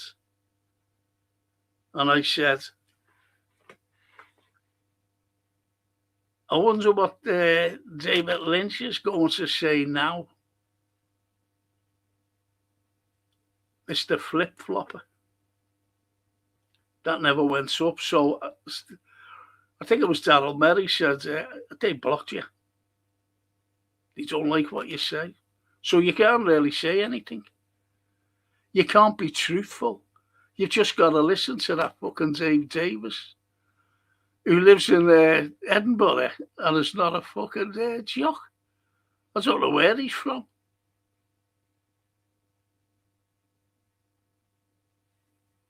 That's without naming the channel.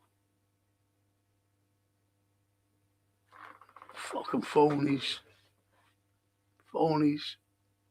And fucking reading out of papers. And I tell you what, someone said about, what did it do? He was reading from, someone put the comments up and said, stop fucking reading from the Sun. So they read the Sun. We don't fucking read the Sun here. Any of us. Fucking truth. TW, Frank, it went from 13 to 42 in the chat in a split second. Crazy. That's what I mean. My subscribers has been stuck for ages on the same number. And it's sad. It really is sad. And I don't know why they do it. I don't know why they do it. Maybe people are so... What I was told as well, that people think that they've subscribed. You know what I mean? The likes of you, say, for example, and Mr. B and Neil Purcell, you know, and even Uma, think that they've subscribed, but they take you off. So you've got to subscribe again. It's really... That's what I was told. And Neil Purcell. Hi, Frank, and all the chatters. I'm a club man, LFC. I'm a club man, LFC. Don't like England or international football. You'll never walk alone. Same here. Same here. I'd never say... Well, I since a little boy, honestly, since a little boy, you know, because through my mother's side, you know, my mother's name, put it this way, was Angelina Maria Yolanda Ballanti. And I've always supported the Azzurri, the Italian squad. Always. And I always remember Jared saying, what are you supporting them for? Sporting? I said, fuck you in England. What do you want to support them for? And it's the establishment to me. Been fighting the establishment since the 15th of April. 1989.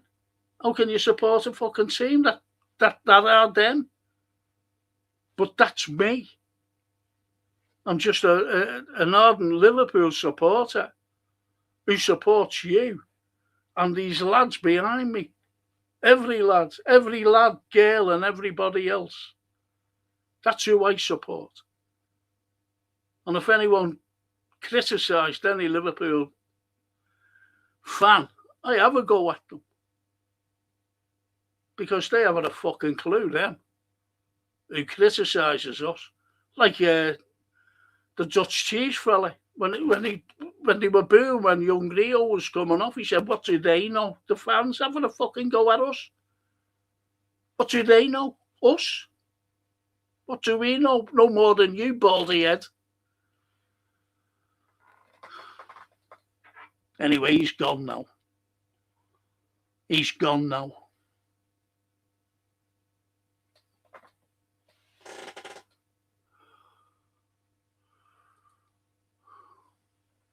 And Uma says, does Salah come back for Areola style of football? Haven't a clue. Haven't a clue. Uma, wish I could say one way or the other. I really do.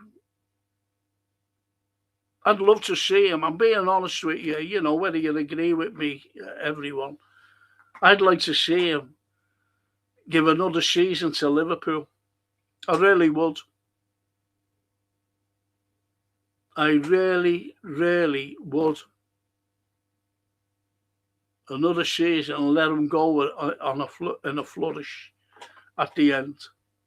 Give a proper send-off. Give a proper send-off. You've only got to look, haven't you, that slot?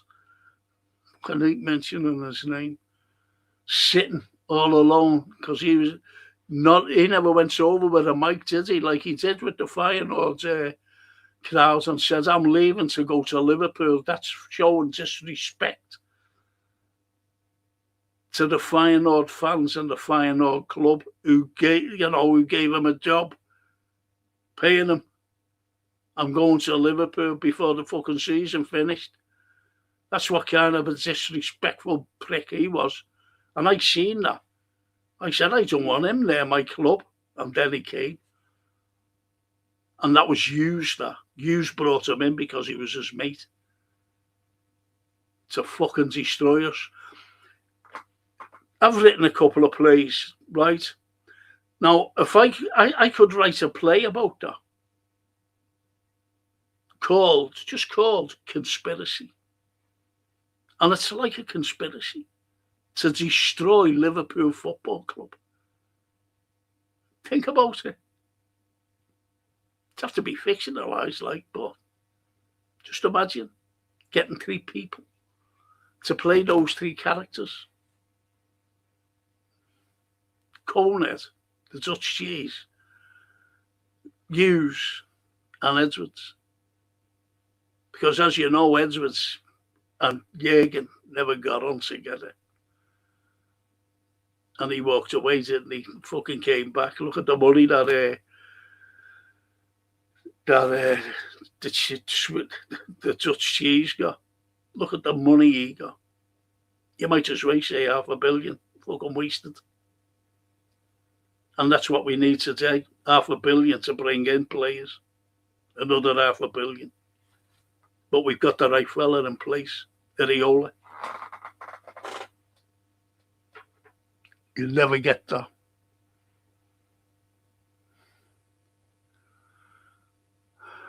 Well, says Uma.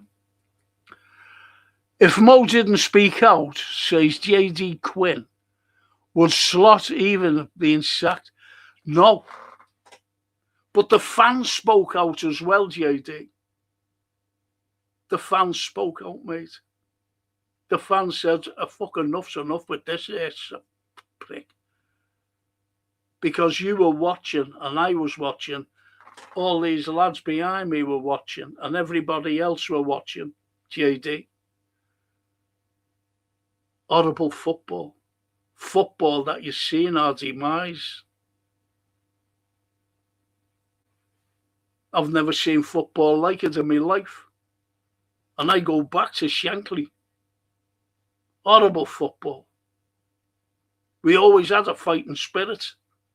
Liverpool. Even under Hodgson. And the Northern Irish fella. But under this fella, fucking hell.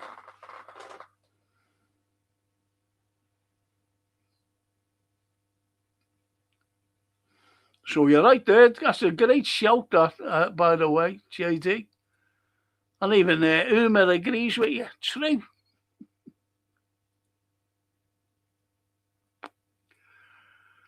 And Stephen Maxwell says, I know this sounds stupid. If we got Nunes back on a free, I would play I at midfield as he is a very strong guy, just like we did when John Barnes got that bad injury years ago. Yes, Stephen Maxwell. That's a cracking comment, that. When he got that injury, Barnesy. But yeah, I've always said that Darwin Núñez was a great presser. But you get fans saying, he missed too many fucking chances. Stop it. He was in the right place at the right time. There's a thing on, have a look, on YouTube. All Darwin Núñez's goals. Just have a look at some of them. Fucking fantastic. Have a look at them. So you'll see Darwin Núñez. Yeah, that's a fucking back free. I'd love Areola to say it. Get here. Because he's a high presser. And I've always said it throughout his career. At Liverpool. He was always high pressing. And he's always back in defence and fucking bringing the ball out. Him and Diaz. During my podcasts. The watch-alongs, I was saying, just watch our defence lob the ball out to Diaz. And every time they did, and Diaz got the ball, he was right up that field to the opposition's, to the opposition's 18-yard box. And Nunes with him. That was to relieve our defence.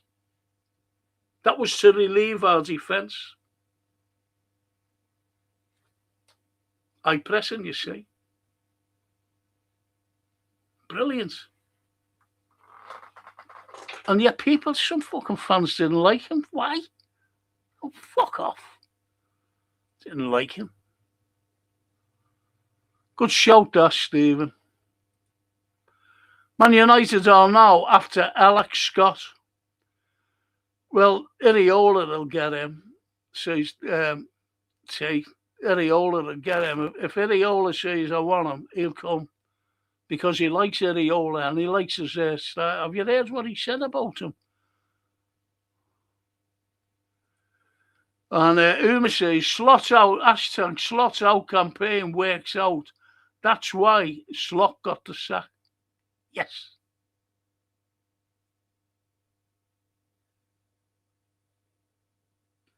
Good lad. Good lad, Uma.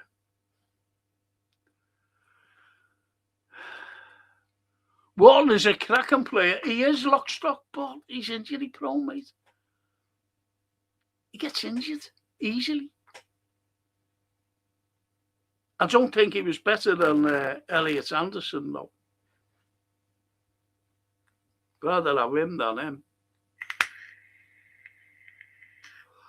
But he is a cracker. But we've got too many injury-prone players already. You should know that, though, Lockstock, mate. But he is a cracking player, unfortunately.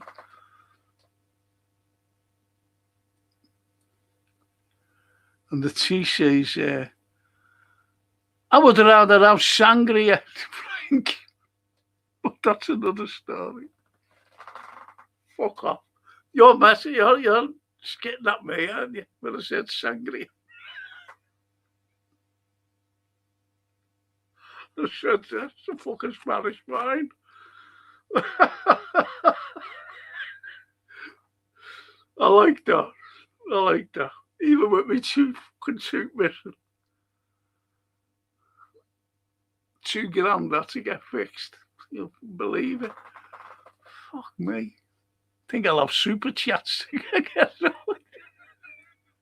pay for super chats. I get it done. And Uma to the T. Why are they going for Alex Scott? They should get Numeras.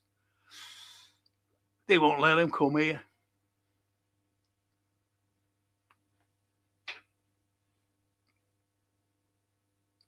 And best Casemiro replacer. Fuck, every place for Man United.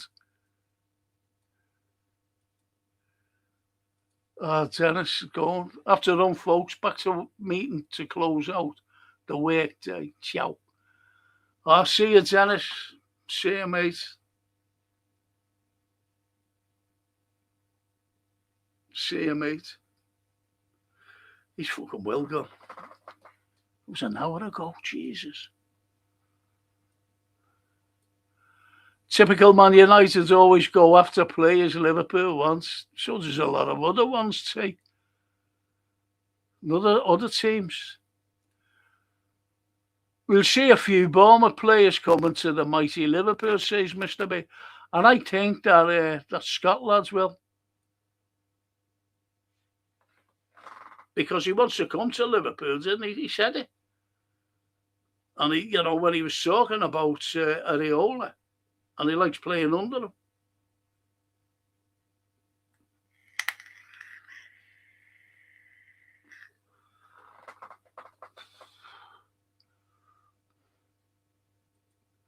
Toscana.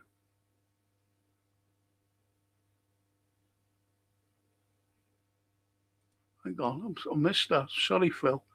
Iriola will have a plan. The directors have already signed off his plan as he got the job. Yeah, that's why. So I'm looking forward. I think we all are, to be honest, Phil.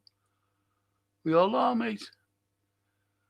Who are we going to play as right full back, says Toscana? I think if we don't sign anyone, just in case, I'm just saying this. I think the likes of Iriola, he likes young kids. It sound wrong, doesn't it? He likes the young academy kids. It sounds worse, doesn't it? But he gives them a chance. And I think Ramsey is a proper right back. He's the only really right back we've got. So we could give him a chance.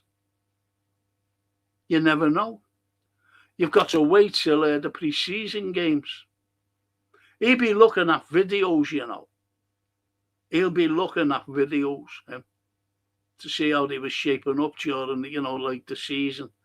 The under-21s especially. Even when I forget who it was against, and he played all right at right back. When, Onionets finally gave him a start.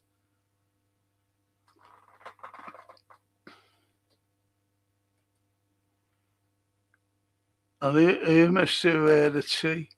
They are rivals, that's why, of course. Man United, that is. And Umit to Toscana. Palastra or Coyote, maybe. Yeah, I like that Palastra, by the way. Or Coyote, maybe. They are the best options at right back. There you go. A lad from Pakistan. He lives in Pakistan, knows more about it. And Lockstock, Sturridge was outstanding as well.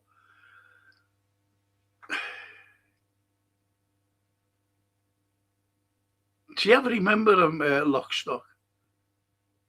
He never ever plays at Christmas, did you know that?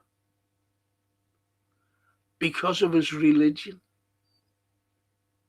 He was always injured at Christmas, wasn't he? If you remember. But he scored some great goals, did Al Sturridge. He scored a cracker, I always remember, and he never celebrated. He was like that because Chelsea got fucking shut of him. They didn't want him. And remember at Stamford Bridge when he hit that cracking goal, the equaliser.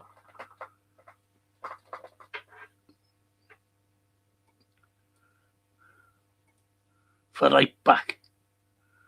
Yes, the lads you mentioned.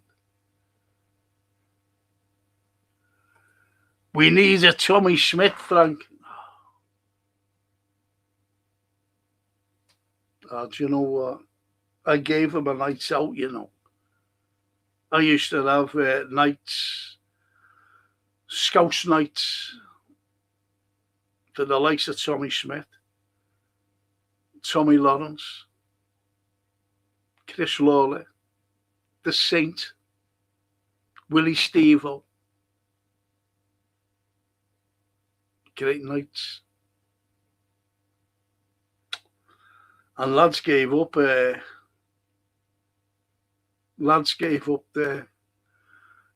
talking about entertainers, did it for nothing. Came along and did, like songs and that. Brilliant. When I got older, I said, listen, we're giving a night out for, I'll be there. Poor Tommy. If you'd have seen him, it would have broke your heart. And he gave him the night out. Him and Tommy Lawrence. I wanted to do Roger Hunt. And his wife got on the phone to me. I was going to work. I had a lecture. I was in a cab. And he gets a phone call and his name came up. I went, hello, Roger. She said, it's not Roger. It's his wife, and he doesn't need the money. I said, well, tell him to give it to charity. No, he doesn't want anything like it. Was her. She was dominating, I believe. Well, on the phone she was. But I got told, stopped it. Would have been great. Loads of people were interested. Roger, say Roger. But you're right there, Mr. B, Tommy Schmidt, just imagine him. The Anfield Iron. And Uma says, Suarez, Sturridge, Firmino and Origi are best strikers that help Liverpool in crucial times. Yes. Suarez.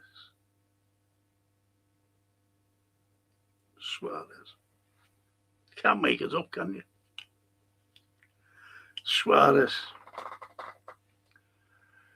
No matter what team he played for, he gave it 110%. And Phil says, is there any update on Conor Bradley recovery? No. Nothing. Unfortunately, Phil. I don't know anyone's, to be honest. We know that Leone, he's walking and he's even running and kicking the ball. So let's go, champs, say Stevie. Hey, Stevie. And Suska, blimey, Franco, I don't think you're overweight. I am. 2.5 stone. Look, little chubby cheeks. That's what our friends. I can't. Nothing fits me. Honest to God, Suska, nothing fits me.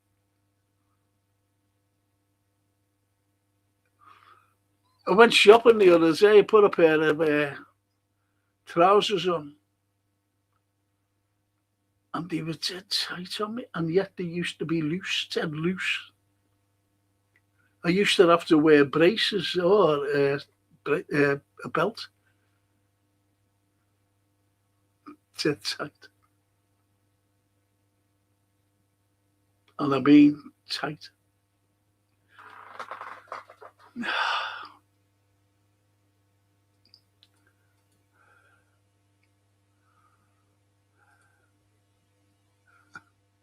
Stevie says, Frank, rumours is Jones has told FSG he's staying after talking. Go away. Made up with that. Oh, that's the best news I've heard all night. Thank you. Thanks, Stevie, mate. And Uma says, Frank, list down your predictions. First, where will we finish next season? Second, does Liverpool become the best attacking side? 3, does Isak, Wirtz and youngsters will shine? And 4, does Areola perform in the UCL? God blimey, Umi, you're not asking for much there. But I said, I'm being honest, we won't win the league. I've got to say that. Because he unfortunately, he's inherited a mess. He's got to sort the mess out. But I just hope that he finishes in the top 4, which I think he can do, by the way. So that's that. Where will we finish?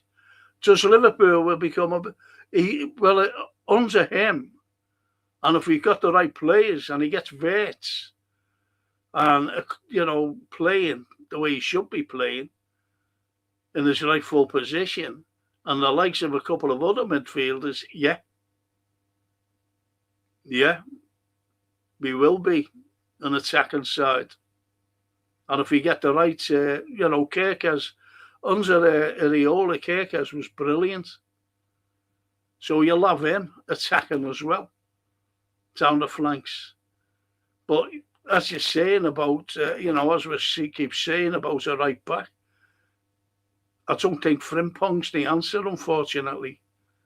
So if we get a right back in, yeah.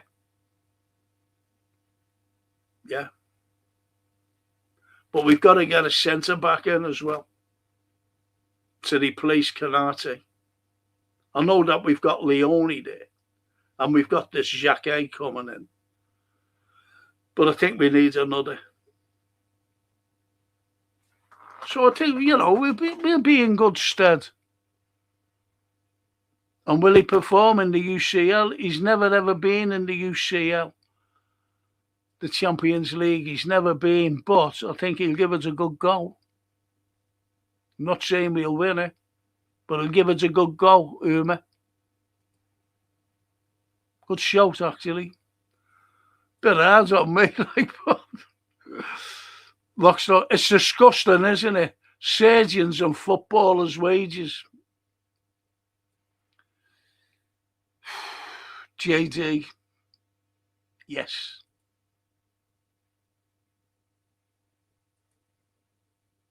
Yes. Yes, yes, yes. And Stevie, yeah, I believe so. The Scottish Bear, yeah, I believe so. But we haven't heard a Redbird. But I was told about the Scottish Bear stay, and he can hardly talk, can he, because of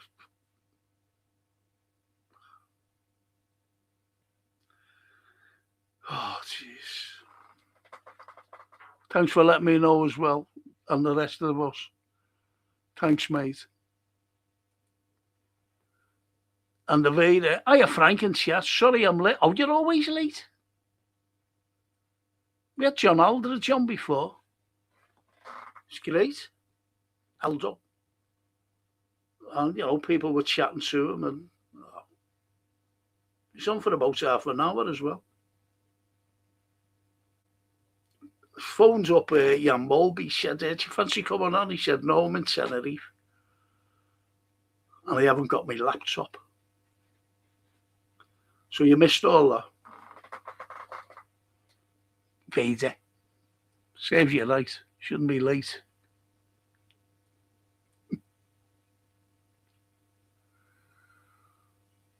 And Uma says, I think he will come on November or December.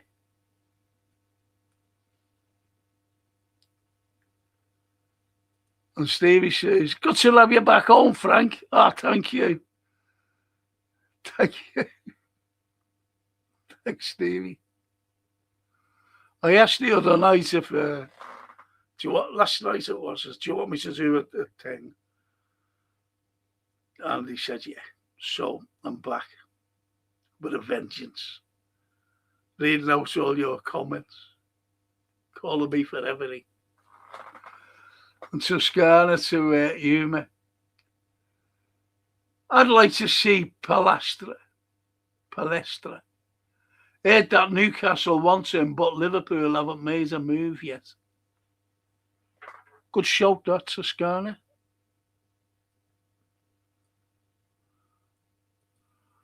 And Lockstock says, I would only play 2 weeks. What you know?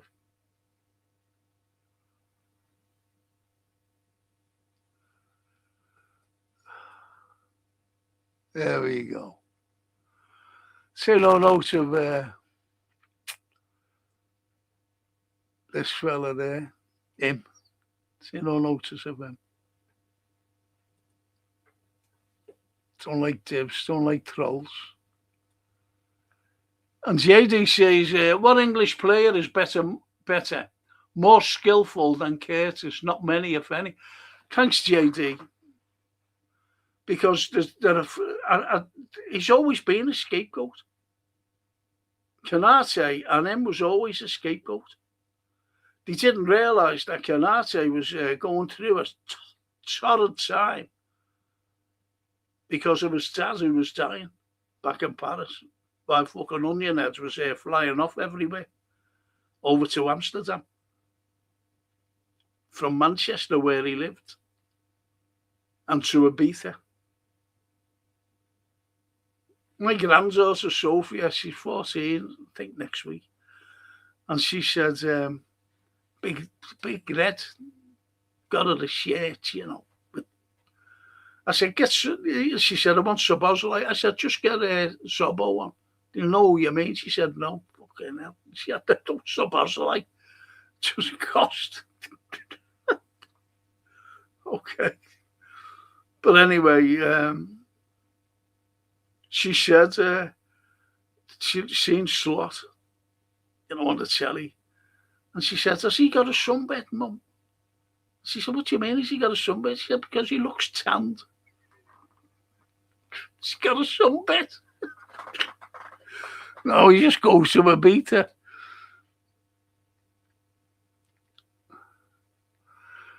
Thanks for that, JJ. That's a cracking comment, that, mate. Made up you said that about Curtis.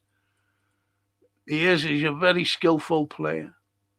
Anuma says to Toscana, yes, I will go for Coyote. That's a right back. Stevie, Frank, I can see Raheem Sterling going bankrupt within 10 years. He is on his way to the cliff and he's going to fall off as another ex-player going to be. Why? And so, he's retired, hasn't he, Sterling? He made millions out of Manchester City. I liked Sterling when he played for us, but the Northern Irish fella got rid of him. And Phil says to him, I am chilled with the new manager. Felt anxiety when the Snoop man was there. Yes. Yes. And Usama, he says, Shank spirit still exists nowadays. It does. It existed when Klopp came, because Klopp was I've always said Klopp was the mirror image of Shankly, because he embraced the fans, he embraced the city, he embraced everything Liverpool. And don't forget, he gave that saying to we are Liverpool. This means more. That was Klopp.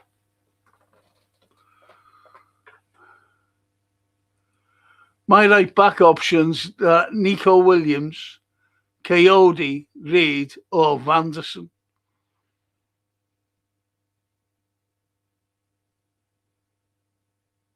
Say Stevie.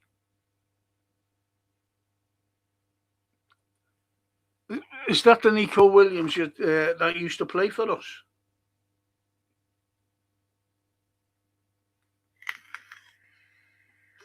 There's even talk about Kwanzaa coming back. And we sold him.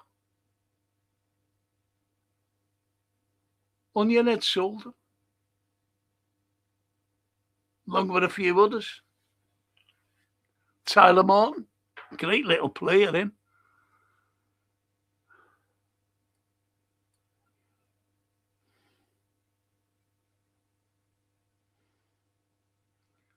And JJ says, my prediction is that Trey Naoni will be the success story under Areola. A few people have said that, actually, JD. A few people have said it, mate. I'm married to Phil, quite excited to see how we set up, but one thing's for sure, it will be entertaining under Areola. Yes, Barry. I think we're all looking forward to it, to be honest. And Phil says, I think the managers are pretty much all clubs were given more time than in today's game reflects life nowadays, says Phil. Well, yet they were given more time. But we couldn't give more time to Onion Head, could we? Because he destroyed Liverpool. This is the mess that we're in. And Michael Dooley, hiya Michael. These Liverpool players who run down their contracts are just plain greedy, like Canate. Why don't they do the club a favour and get sold for a fee. And it's always Real Madrid. Just shows you how good we are, doesn't it? How good the players are, but, you know, as I said, Onion Eddie fucking ruined players. With the football that he was playing.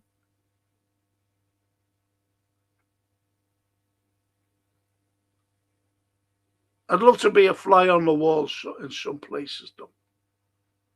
I really would. But a good shout, that, Michael.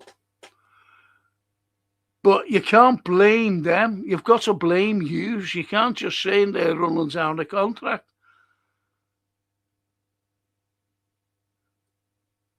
Honestly, mate. David Gould. Hello, David. Hi, Frank. Met Bob Paisley outside the main entrance when I was a kid. He was wearing a suit and slippers. Shook his hand and he said, I hope we give you a good win today. Lovely fella. Yes. Never ever spoke to Bob. Never. I did speak to Joe Fagan, though. I was in Asda car park. I was putting my shopping in the boot. And there's Joe putting his shopping in the boot. I said, all right, Joe. He said, all right, lads, how are you? I said, I'm great. I said, thanks for the treble. He said, are you all right, lads? He said, treble more, eh? I said, I hope so, Joe. That was in the car park. As the car park. Up in Walton.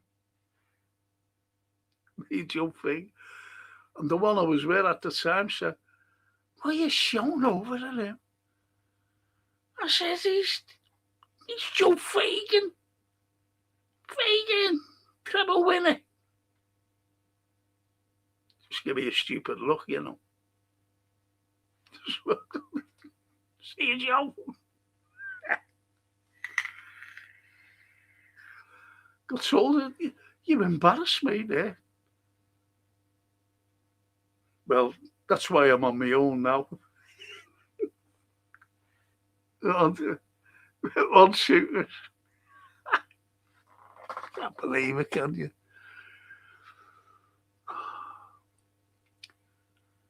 Maradona, hands of God. Great in Maradona. I was in Napoli. Been to Napoli a couple of times. And when you walk around, Maradona's morals are all over the place. They love him. Still do. Just like we love Steven Gerrard.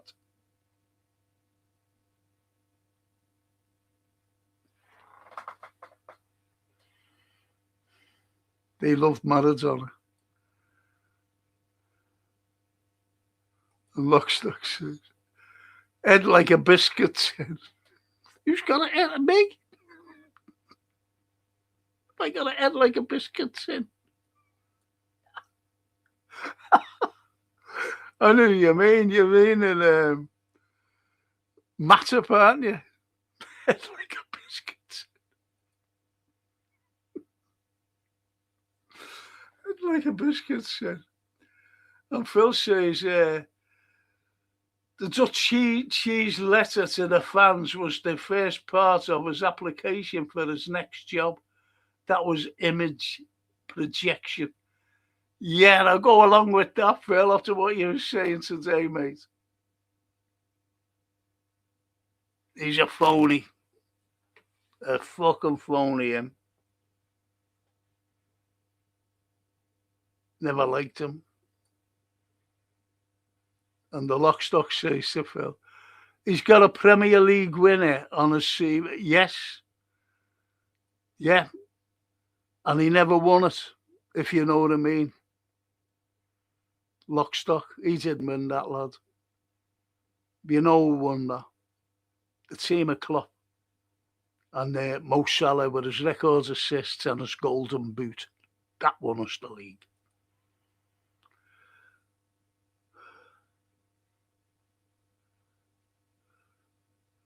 And Phil says, but he's to have a story for the failure. Yes. Yes. Michael. My first major football memory was the 74 Cup final. and a Newcastle fan betting 20 quid on them to beat Liverpool. Excuse me. I knew, even as an 8-year-old, they had no chance. I'll tell you for why that lad had that £20 on. And it was Malcolm MacDonald. Malcolm MacDonald was telling, in the papers, even on the TV, we're going to smash Liverpool. We're the better side. Malcolm MacDonald.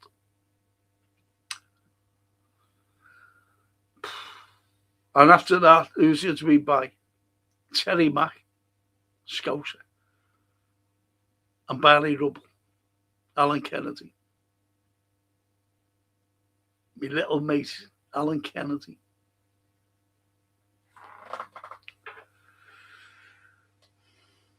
After that game, Bob did it. Bob bought them. And Lockstock. But does anyone know why he's retired? He's only 31. When he went to AC, and everybody was clapping him, you remember the last game of the season,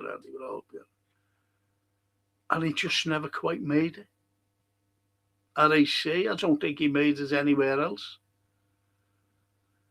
He was just at the right place at the right time at Liverpool, scoring all those mad goals, crazy goals.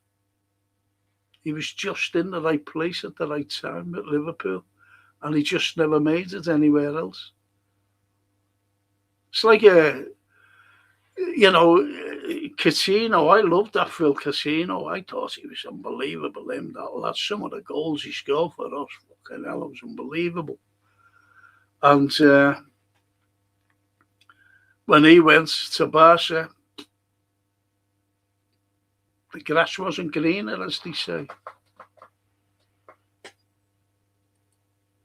And JD, by hook or by crook, we may be ended up with the best possible manager for Liverpool. So, yeah, I agree with you there, JD. I agree. Even Phil agrees. And Stevie says, Frank, UEFA, FIFA are as dirty and stinky as the Zionist vermin. Yes. Yes. Absolutely, Stevie. And Lockstock, Ron Yates, when the ball has a race. And heading it with the leash. It's like our school games, the leash, headed it. And when the plastic balls came out, when we were playing around in the street, and fucking hell, when if it was cold and you hit it, kicked it, and the ball, it used to go in a little, and the edge always caught my, the bottom of me shin, by the ankle. Fucking hell, the pain. The pain was unmerciful. Fucking hate to kick into plastic balls.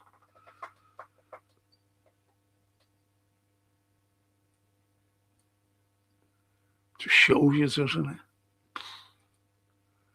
Stevie, Frank, our great teams under Shanks, Bob, Fagan and Kenny, I believe would beat an England team. Yeah, they would.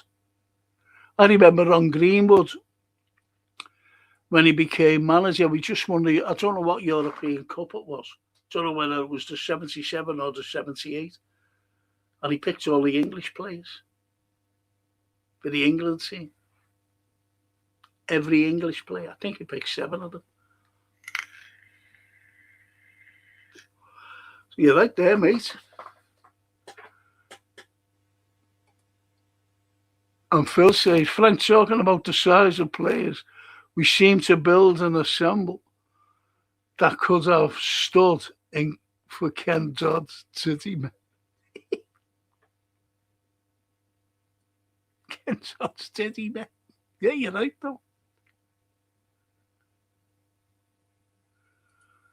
And Stevie says, Frank rumours says Canate is not in Jose's plans. Oh, go away. But he's signed for the money. And he own 400 grand, or has he signed? He hasn't signed yet. You can't sign, can you, until, is it next month?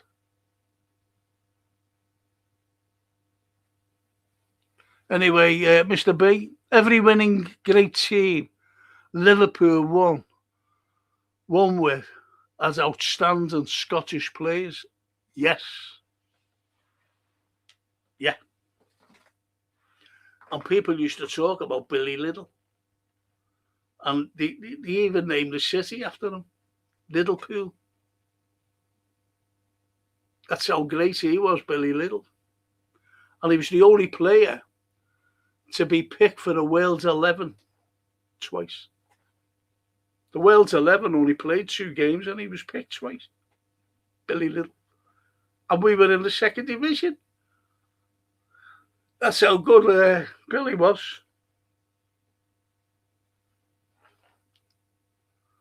Well, you just look at the Scottish players, man. Willie Stevenson. Willie Stevenson was brilliant. He was an incredible midfielder. Tommy Lawrence, Scottish, in goal. The Flying Pig. When I was talking to him about, his night, I said, what did you think about them calling you the Flying Pig? He said, I didn't mind that. Just used to laugh, the Flying Pig.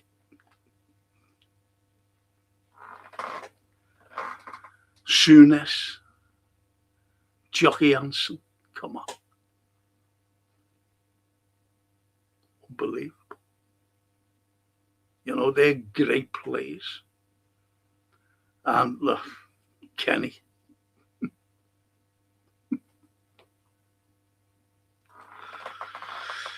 Oh, even Steve Nicol, he calls us for everything anyway, but he was great, Stevie. I don't think Canate is going to Madrid. He will be off to Bayern, says the Woodmaster. Really? Yeah, because you can't sign yet, can you? And Stevie says, Frank, if Madrid's offer 150 for Dom, Matt, would you sell or not? Right, okay. I've got to support Szoboszlai here. He was our best player last season. I like Szoboszlai. And I paid a fortune for that Sofia shirt with his name on. So I want him to stay. But if Macca say, look, you've got to look at this Areola. Everyone was awful last season. Macca was brilliant the season before. Scoring great goals. And I mean, great goals. Then he was awful. Because everything was left open. And he had to track back. And he wasn't the type of player to track back. He was a playmaker, but fucking hell. And that's where he come unstuck. You've got the likes of Szoboszlai. He was put right back. And then in midfield and right back in midfield. Curtis Jones was right back in midfield and right back in midfield because of the onion net. And he just didn't play them properly. And the likes of McAllister, he didn't play it. Mo Salah was fucking hell, You can't be, within a matter of weeks, a world-class player. Then you start training, and then you start playing after a few weeks, after the break, the end of the season. Then all of a sudden become fucking crap. The opening game, I think it was against Bournemouth. Was it Bournemouth? No, I forget. Yeah, was it Bournemouth? Last season. And he scores on the opening day, broke a record.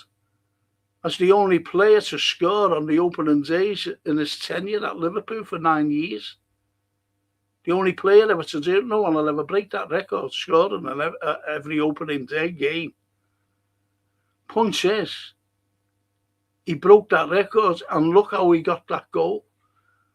I only watched it last week, and the ball was lobbed over to the left wing, and he ran after it. He ran, and he got it. Two players were backing off into the 18-yard box, and he had it, and he just hit it in the corner. That was another record at the beginning, first game of the season. And after that, look what happened. I think it's shocking. It's disgusting, actually, the way they treated him. Some fans, and some poddies. I couldn't believe one podcast saying he shouldn't have said it, before the Brentford game. Why not? Why not? Why not say it?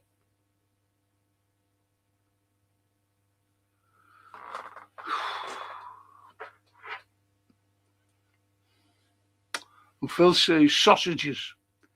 When did sausages become so sought after?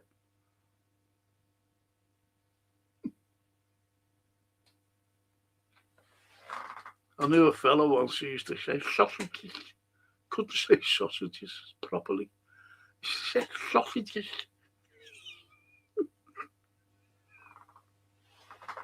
I shouldn't laugh, should I? He never has a speech impediment. He just couldn't say fucking sausages. Sausages. Because I was with my one at the time. I was shopping. And I had, that's us in the eye, and I had these sausages because she said, go and get them. Then I said, okay. So anyway, he had the sausage.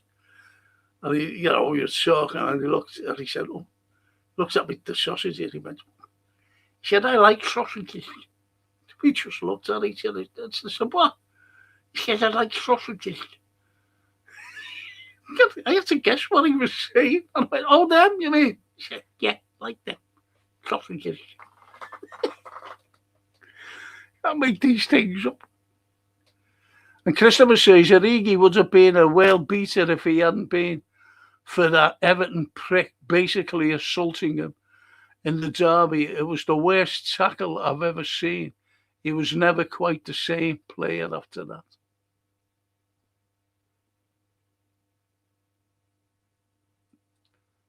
You don't get mixed up with Virgil, are you?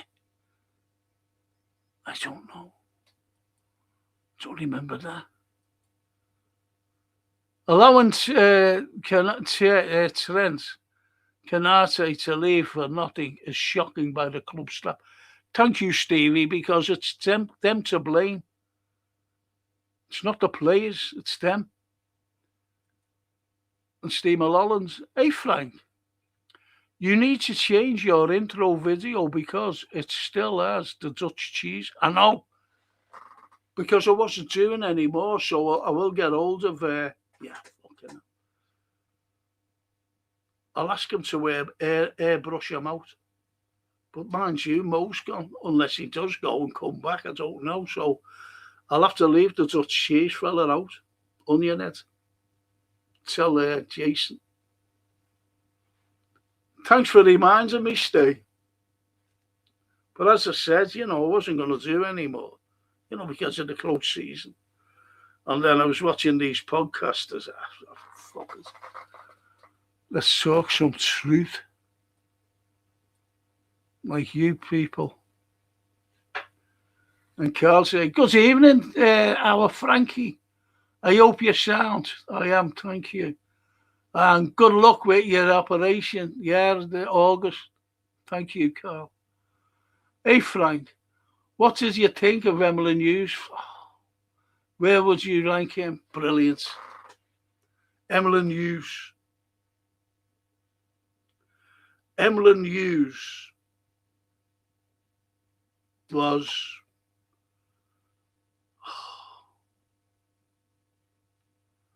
just Emily Hughes. Crazy horse, we used to call him back in the day. Because he was. He ran everywhere. He wouldn't let anyone past him. Ran everywhere. Tackles, you name it. And me and my mates, Me and my mate was at Goodison, and we was at fucking part of the ground. We were standing behind the goal, like. And anyway, we were there, and he scored 2. And it was great. Emlyn Hughes. And he was... I know that we see enthusiasm quite a lot out of players, but Emlyn Hughes playing for Liverpool was so enthusiastic. He just loved it. And unfortunately, he was only, how old was he? 52 when he died. Shocking. But he was great, Emlyn. He was great captain as well.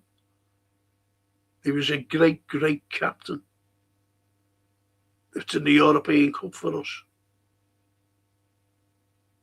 The big shiny thing, the big shiny cup. And I put him right up there as well, Carl. Good shout, that, mate. Use the horse, great servants and club legends of LFC says Stevie. Yes. And Toscana saying, we were after the Madrid goalie before we bought Becker. Yeah, we were. We're going after this Martinez, aren't we? The Villa. Going after him to replace Marmadzishvili.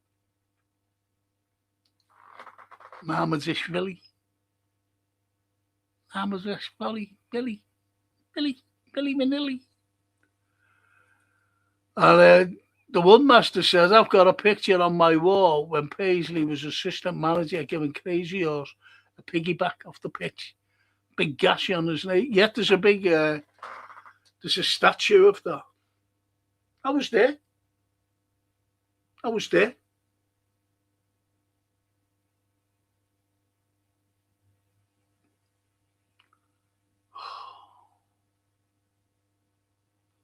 When you think, the games I've been to and some of the memories, but the statue is there now of that. It was great for them to think about Bob and about Emily being carried off. Great statue. Right outside the ground.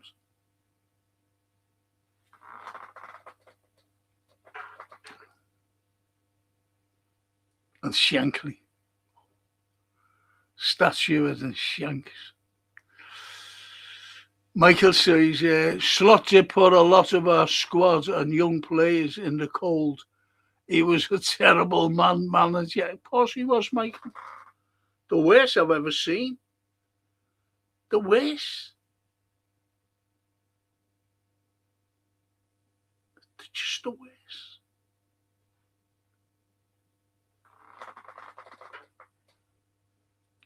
And Lockstock says, should we let Frank catch up? Yeah, thanks you. Yeah, Lockstock. I'll catch up now. Yeah, let's just read this. And it's from Frank. LFC spent 350 million net this summer without breaking the football yet, the rules yet. Will cheap bloke FSC spend 350 of LF? No, they won't. To improve the squad and win trophies, no. No, they will never do that. They've never spent a penny in their lives. I know about economics. I'm going to go right down, people. I'm sorry about this if I missed out on people. I really am. And Lindsay says, love watching Crazy Horse. But you like looking at his legs, didn't you? Sly boots, then. Fuck's sake, where are we?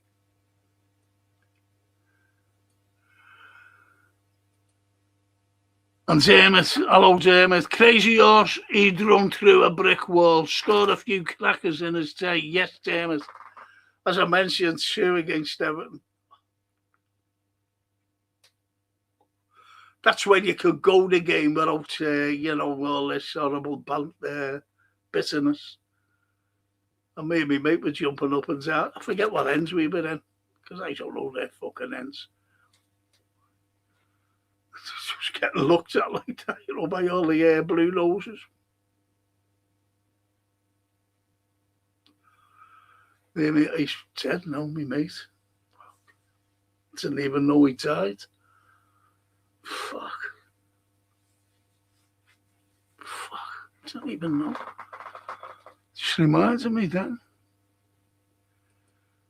And Phil says, thanks, Frank and chat. Early start for me. All right, Phil. See you soon, mate, and thanks for today. Thank you.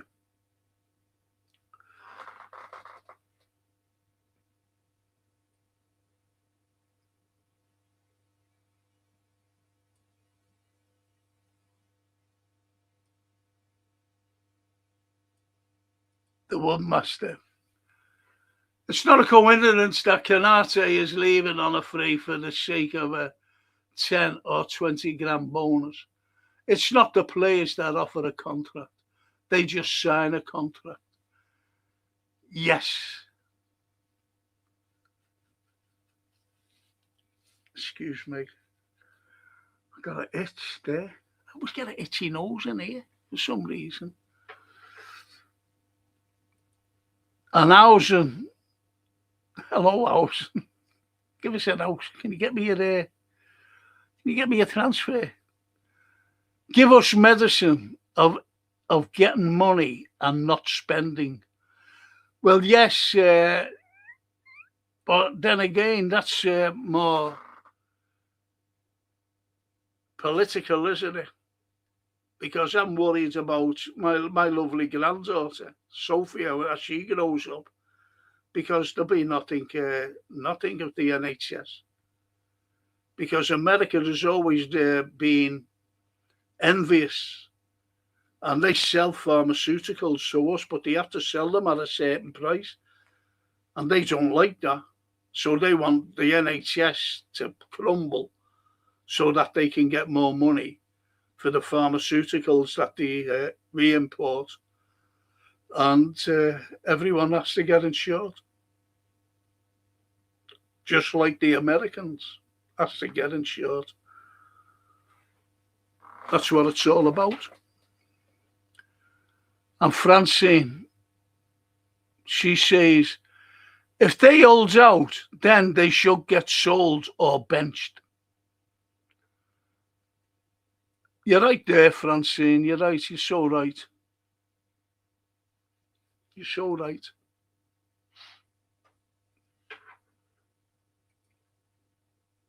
And Toscana, Maradona is of Italian descent on his mother's side, as she was Italian and Croatian. Was she Croatian? Didn't know that. Our Francine's been to Napoli a few times, and she's made up with Maradona's murals all over the place. She'll tell you about that. Napoli. And I was in the army, says the master.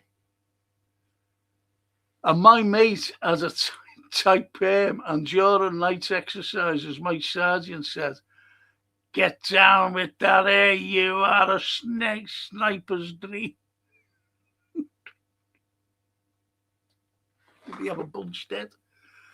I went shopping yesterday, and I had all my hair back. And Francis getting in the car because she was taking me shopping, and she said, your hair's like a buffon. It was all up. It was all up. It's like a buffon, Dad. Thanks very much. And the Housen says, why is the embassy good for creating terrorism? What embassy? Housing?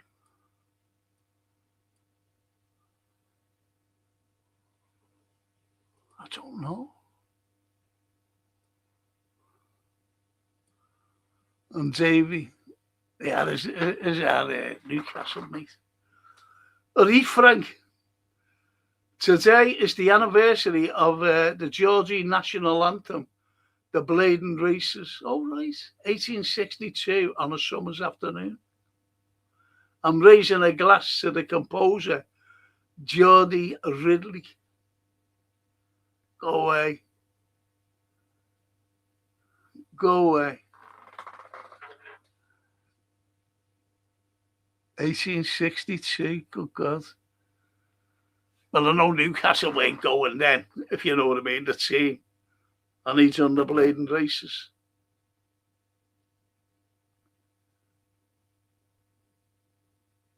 And on that note, I'm going to finish because I've been on for nearly 3 hours. 3 hours, and I'm dead tired, dead hungry. And I am, because I never eat before I come on. And I'd just like to thank my sponsors who are got patent services. Listen, if you're an elderly, if you're an NHS worker, get these wonderful people in. Please get them in because you get a special discount. And if you don't fit into the categories, please just get them in to give you the price because they're all reasonable. And, you know, you get a price and there's no obligation whatsoever. This is what they're like. They're all fully time served, fully insured just in case anything goes wrong. If you're painting outside, don't struggle climbing ladders or anything and getting paint on the walls and all this nonsense. Just get these in.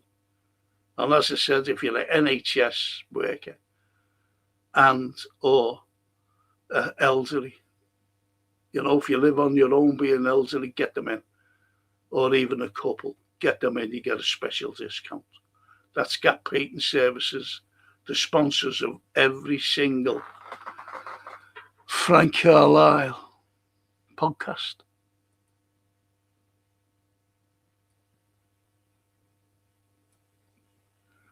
And Davey says, the last time we won the league, 1862. But anyway, people, I've just got to say thank you. And I'll do one on Thursday. So if you join me Thursday, don't forget like and subscribe. You know, oh, look at this. Look, let's see. Yeah. The Anfield, look. He's been on other pods shouting at them and everything. But he has. All right, Frankie, lads, what did you have? Your hair transplants as well when you was in there?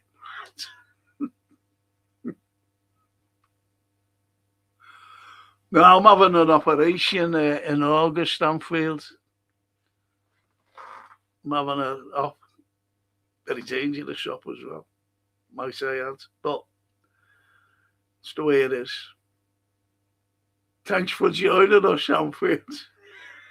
I'll just have a hair transplant, by the way. Because as I said, you know, our Francine took me shopping yesterday, and it was all up.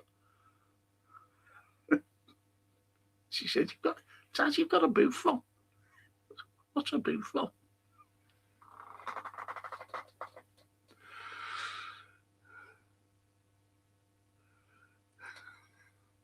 You've gone big time now. I can't get a words in. You're like that Piers Morgan. Oh, if I ever see you compare me to me. Piers. He's a Zionist, then.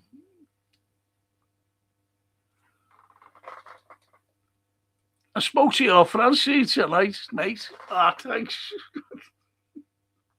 Did you say about me bear bouffon? That's good. Good to see you, though, anyway. Good to see you. And I'll see you on Thursday, I hope. I'm going to have another one on Thursday. Football show, that is. So maybe you can join us early, hey, and start shouting. Yeah, look, he's laughing. Look. Talking to our Francine.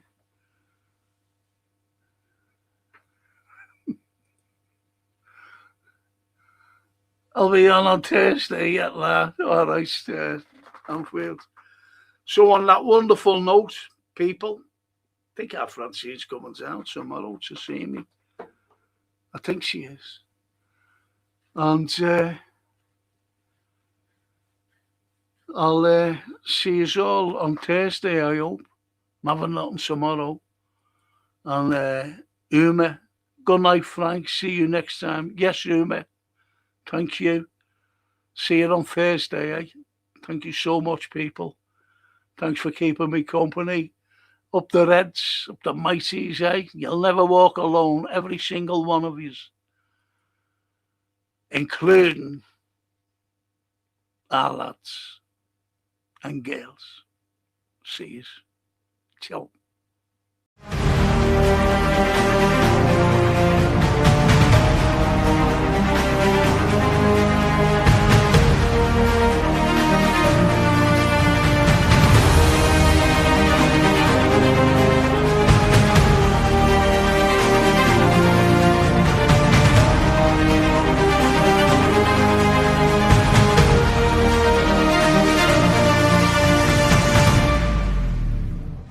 I'm just a boy.